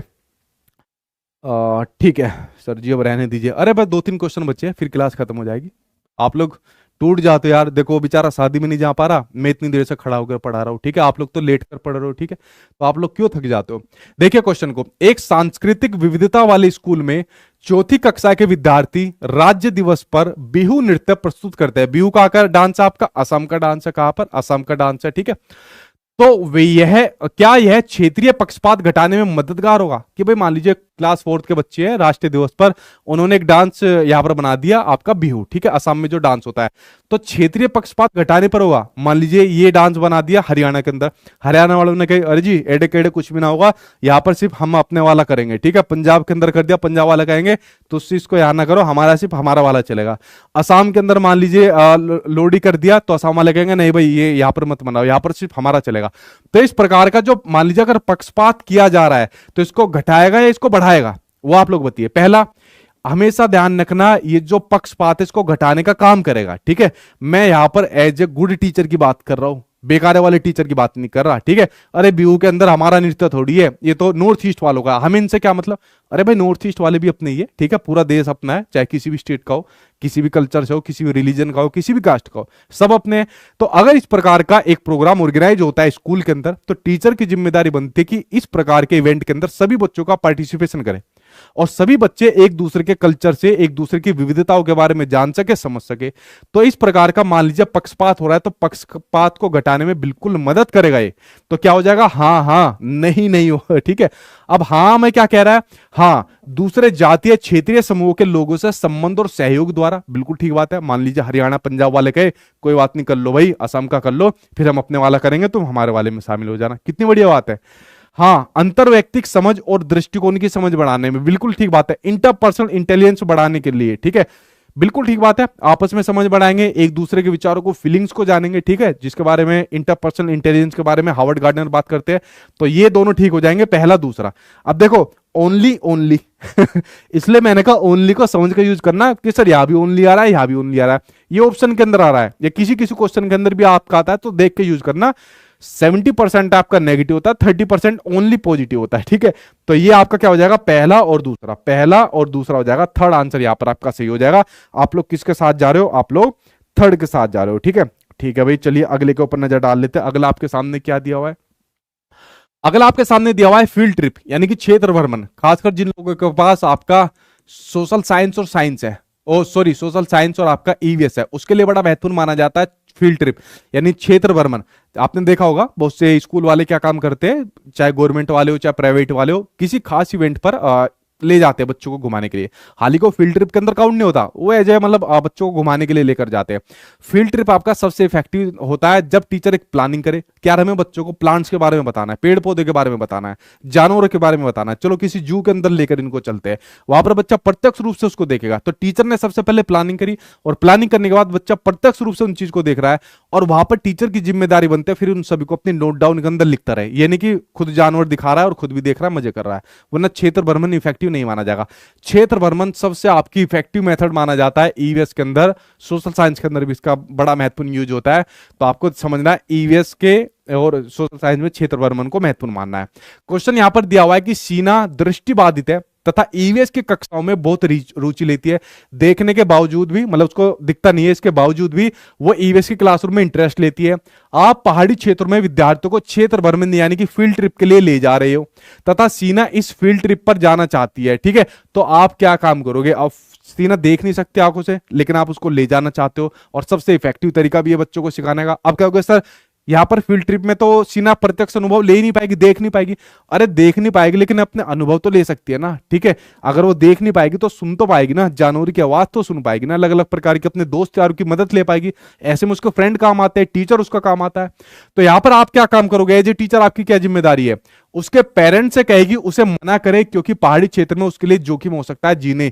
फील्ड ट्रिप सभी के लिए महत्वपूर्ण होता है, मना किसी को नहीं करनी। अगला, उसके पेरेंट्स को सलाह देगी उसे जाने की अनुमति ना दे, ऐसा काम नहीं करना, वरना बच्चे के लिए आप सहानुभूति दिखाओगे। और सबसे बढ़िया तरीका क्या होता है, समानुभूति यानी कि इंपैथी का होता है। उसकी सबसे अच्छी मित्र को जिम्मेदारी सौंपे कि वह यात्रा के दौरान उसकी सुरक्षा का ध्यान रखे, बिल्कुल ठीक बात है। आपस में बच्चा डिस्कस के माध्यम से सीखता है, अगर वो देख नहीं पाती तो अपनी फ्रेंड से सीख सकते हैं कि अब कौन से जानवर की आवाज आई, अब कौन से जानवर की आवाज आई, ठीक है। 4 से 6 विद्यार्थियों के समूह बनाए तथा प्रत्येक समूह को यात्रा से संबंधित निर्धारित जिम्मेदारी सौंपे। बिल्कुल ठीक बात है, ये भी आपका पॉजिटिव है। कोऑपरेटिव लर्निंग की बात हो रही है आपस में ग्रुप बना के, तो आंसर क्या हो जाएगा? आंसर आपके सी डी सही हो जाएगा। क्या हो जाएगा? सी डी आंसर आपका सही हो जाएगा, पहला यहां पर सही हो जाएगा। ठीक है, चलिए बढ़ते अब आपके लास्ट की ओर बढ़ते हैं। ये आपका लास्ट टैग वर्ड है, ठीक है, बड़ा महत्वपूर्ण है और खासकर आपके लैंग्वेज के अंदर ये आपका खूब देखने को मिलता है। 1 नंबर का तो कंफर्म आता है एग्जाम के अंदर। ठीक है, ये टैग वर्ड आपका प्रिंट रिच एनवायरमेंट। ठीक है, प्रिंट समृद्ध वातावरण, यानी प्रिंट रिच एनवायरमेंट मैं कई बार बता चुका हूं, एक ऐसा वातावरण, एक ऐसी एनवायरमेंट जहां पर भाषा बिखरी रहती है। आप लोग यहां पर क्लास देख रहे हो तो आपके सामने भाषा लिखी हुई है। आप लोग अभी मोबाइल चलाओगे उसके अंदर आपको लैंग्वेज देखने को मिलेगी। आप अपने घर से बाहर निकलोगे, वहां पर बड़े बड़े होर्डिंग लगे हुए मिलेंगे, कोचिंग सेंटर के होर्डिंग वहां पर लगे होंगे। ठीक है, एक बार हमारे यहाँ सीटेट की क्लास लीजिए, अगर आपको पास नहीं करा पाया तो फांसी से लटक जाऊंगा। ठीक है, इस प्रकार का होर्डिंग किसने लगाया हुआ है? मान लीजिए नेताओं के होर्डिंग लगे हुए, पोस्ट लगे हुए, ईमानदार, कर्तव्यनिष्ठ, जुझारू, फुकारू, डुकारू, आपका बेटा, इस प्रकार के लगे हुए। तो हर जगह आपको भाषा भी बिखरी हुई देखने को मिलेगी। ट्रैक्टर लेकर जाओ, ऑटो लेकर जाओ, गाड़ियां लेकर जाओ, उनके पीछे भाषा दिखरी देखने को मिलेगी। ठीक है, जिद्दी बॉय या डैड्स गिफ्ट या फिर कम्युनिटी के नाम लिख देते हैं, इस प्रकार से बुरी नजर वाले तेरा मुंह काला। ये आपका कैसा एनवायरमेंट है? प्रिंट रिच एनवायरमेंट है, सारी जगह भाषा बिखरी हुई देखने को आपको मिलती है। ठीक है, अब यहां पर अभिकथन यानी कि अजर्सन आपको दिया है और ये पॉजिटिव होता है, क्योंकि जब इस प्रकार की भाषा चारों तरफ बिखरी रहती है तो पॉजिटिव है, क्योंकि बच्चे की नजर डालती है और उसके माध्यम से वो सीखता भी है। ठीक है, अब देखिए यहां पर अभिकथन यानी कि अजर्सन आपको क्या दिया हुआ है? एक अध्यापिका को क्लास में विभिन्न प्रकार की पठन सामग्री प्रदान करके एक मुद्रक यानी कि प्रिंट समृद्ध वातावरण सृजित करना चाहिए। बिल्कुल ठीक बात है, अलग प्रकार की पठन सामग्री देकर उसको प्रिंट रिच एनवायरनमेंट करना चाहिए। ठीक है, एक प्रिंट रिच एनवायरनमेंट होता है बाहर, क्लासरूम के बाहर, एक क्लासरूम के अंदर होता है। ठीक है, तो दोनों पर आधारित क्वेश्चन आपके सीटेट के एग्जाम में आता है, तो कैसा भी आए इसको आपको पॉजिटिव ही मानना है। अब इसमें तर्क यह दिया है कि जो भाषा विकास होता है, लैंग्वेज डेवलपमेंट होता है, वो वातावरणीय कारकों से प्रभावित नहीं होता। गलत, वातावरणीय कारकों से भाषा विकास प्रभावित होता है। ठीक है, अब मान लीजिए कोई छोटा बच्चा है, वो अपनी भाषा को सीख रहा है, अपनी भाषा का विकास कर रहा है, और उसके घर के अंदर या उसके बाहर पड़ोस के अंदर कोई ऐसे शब्द बोले जाते हैं, ऐसी भाषा बोली जाती है जो बच्चों को समझ नहीं आई, या जो जिसने बच्चे के ऊपर गलत इंप्रेशन डाला, तो क्या उसके भाषा विकास को प्रभावित करेंगे या नहीं करेंगे? ठीक है, जैसे मान लीजिए मैं यहां पर हिंदी बोल रहा हूं, ठीक है, और मान लीजिए मेरे पड़ोस के अंदर कोई यहां पर पंजाबी बोलता है, तो मैं सोचूंगा यार ये कौन सी लैंग्वेज बोले, मुझे तो समझ नहीं आ रही। ठीक है, तो प्रभाव डाला ना इसने। या मान लीजिए आपने देखा कि कोई ऑटो जा रहा है और ऑटो या ट्रक के पीछे लिखा हुआ है बुरी नजर वाले तेरा मुंह काला, तो आपकी नजर गई उसके ऊपर कि भाई हमारा क्यों मुंह काला, हमने कौन चीज के ट्रक को नजर लगा दी। तो जो वातावरणीय कारक है इस प्रकार के, तो ये भाषा विकास को प्रभावित करते हैं, आपके क्या काम करते हैं? प्रभावित करते हैं। तो ये ठीक है आपका, और ये गलत है, ये सही है और ये गलत है। तो थर्ड आंसर यहां पर आपका सही हो जाएगा। और ये रहे आज के जितने पॉजिटिव नेगेटिव वर्ड थे। आई होप आपने एक बात नोटिस करी होंगी कि क्वेश्चन तो आपके 34 थे, लेकिन सारे एक्सप्लेन करे मैंने आपके जो इनके ऑप्शन थे, तो लगभग हमारे ये 100 के आसपास में कंसेप्ट बन गए होंगे जो आज की वीडियो के माध्यम से हमने समझे।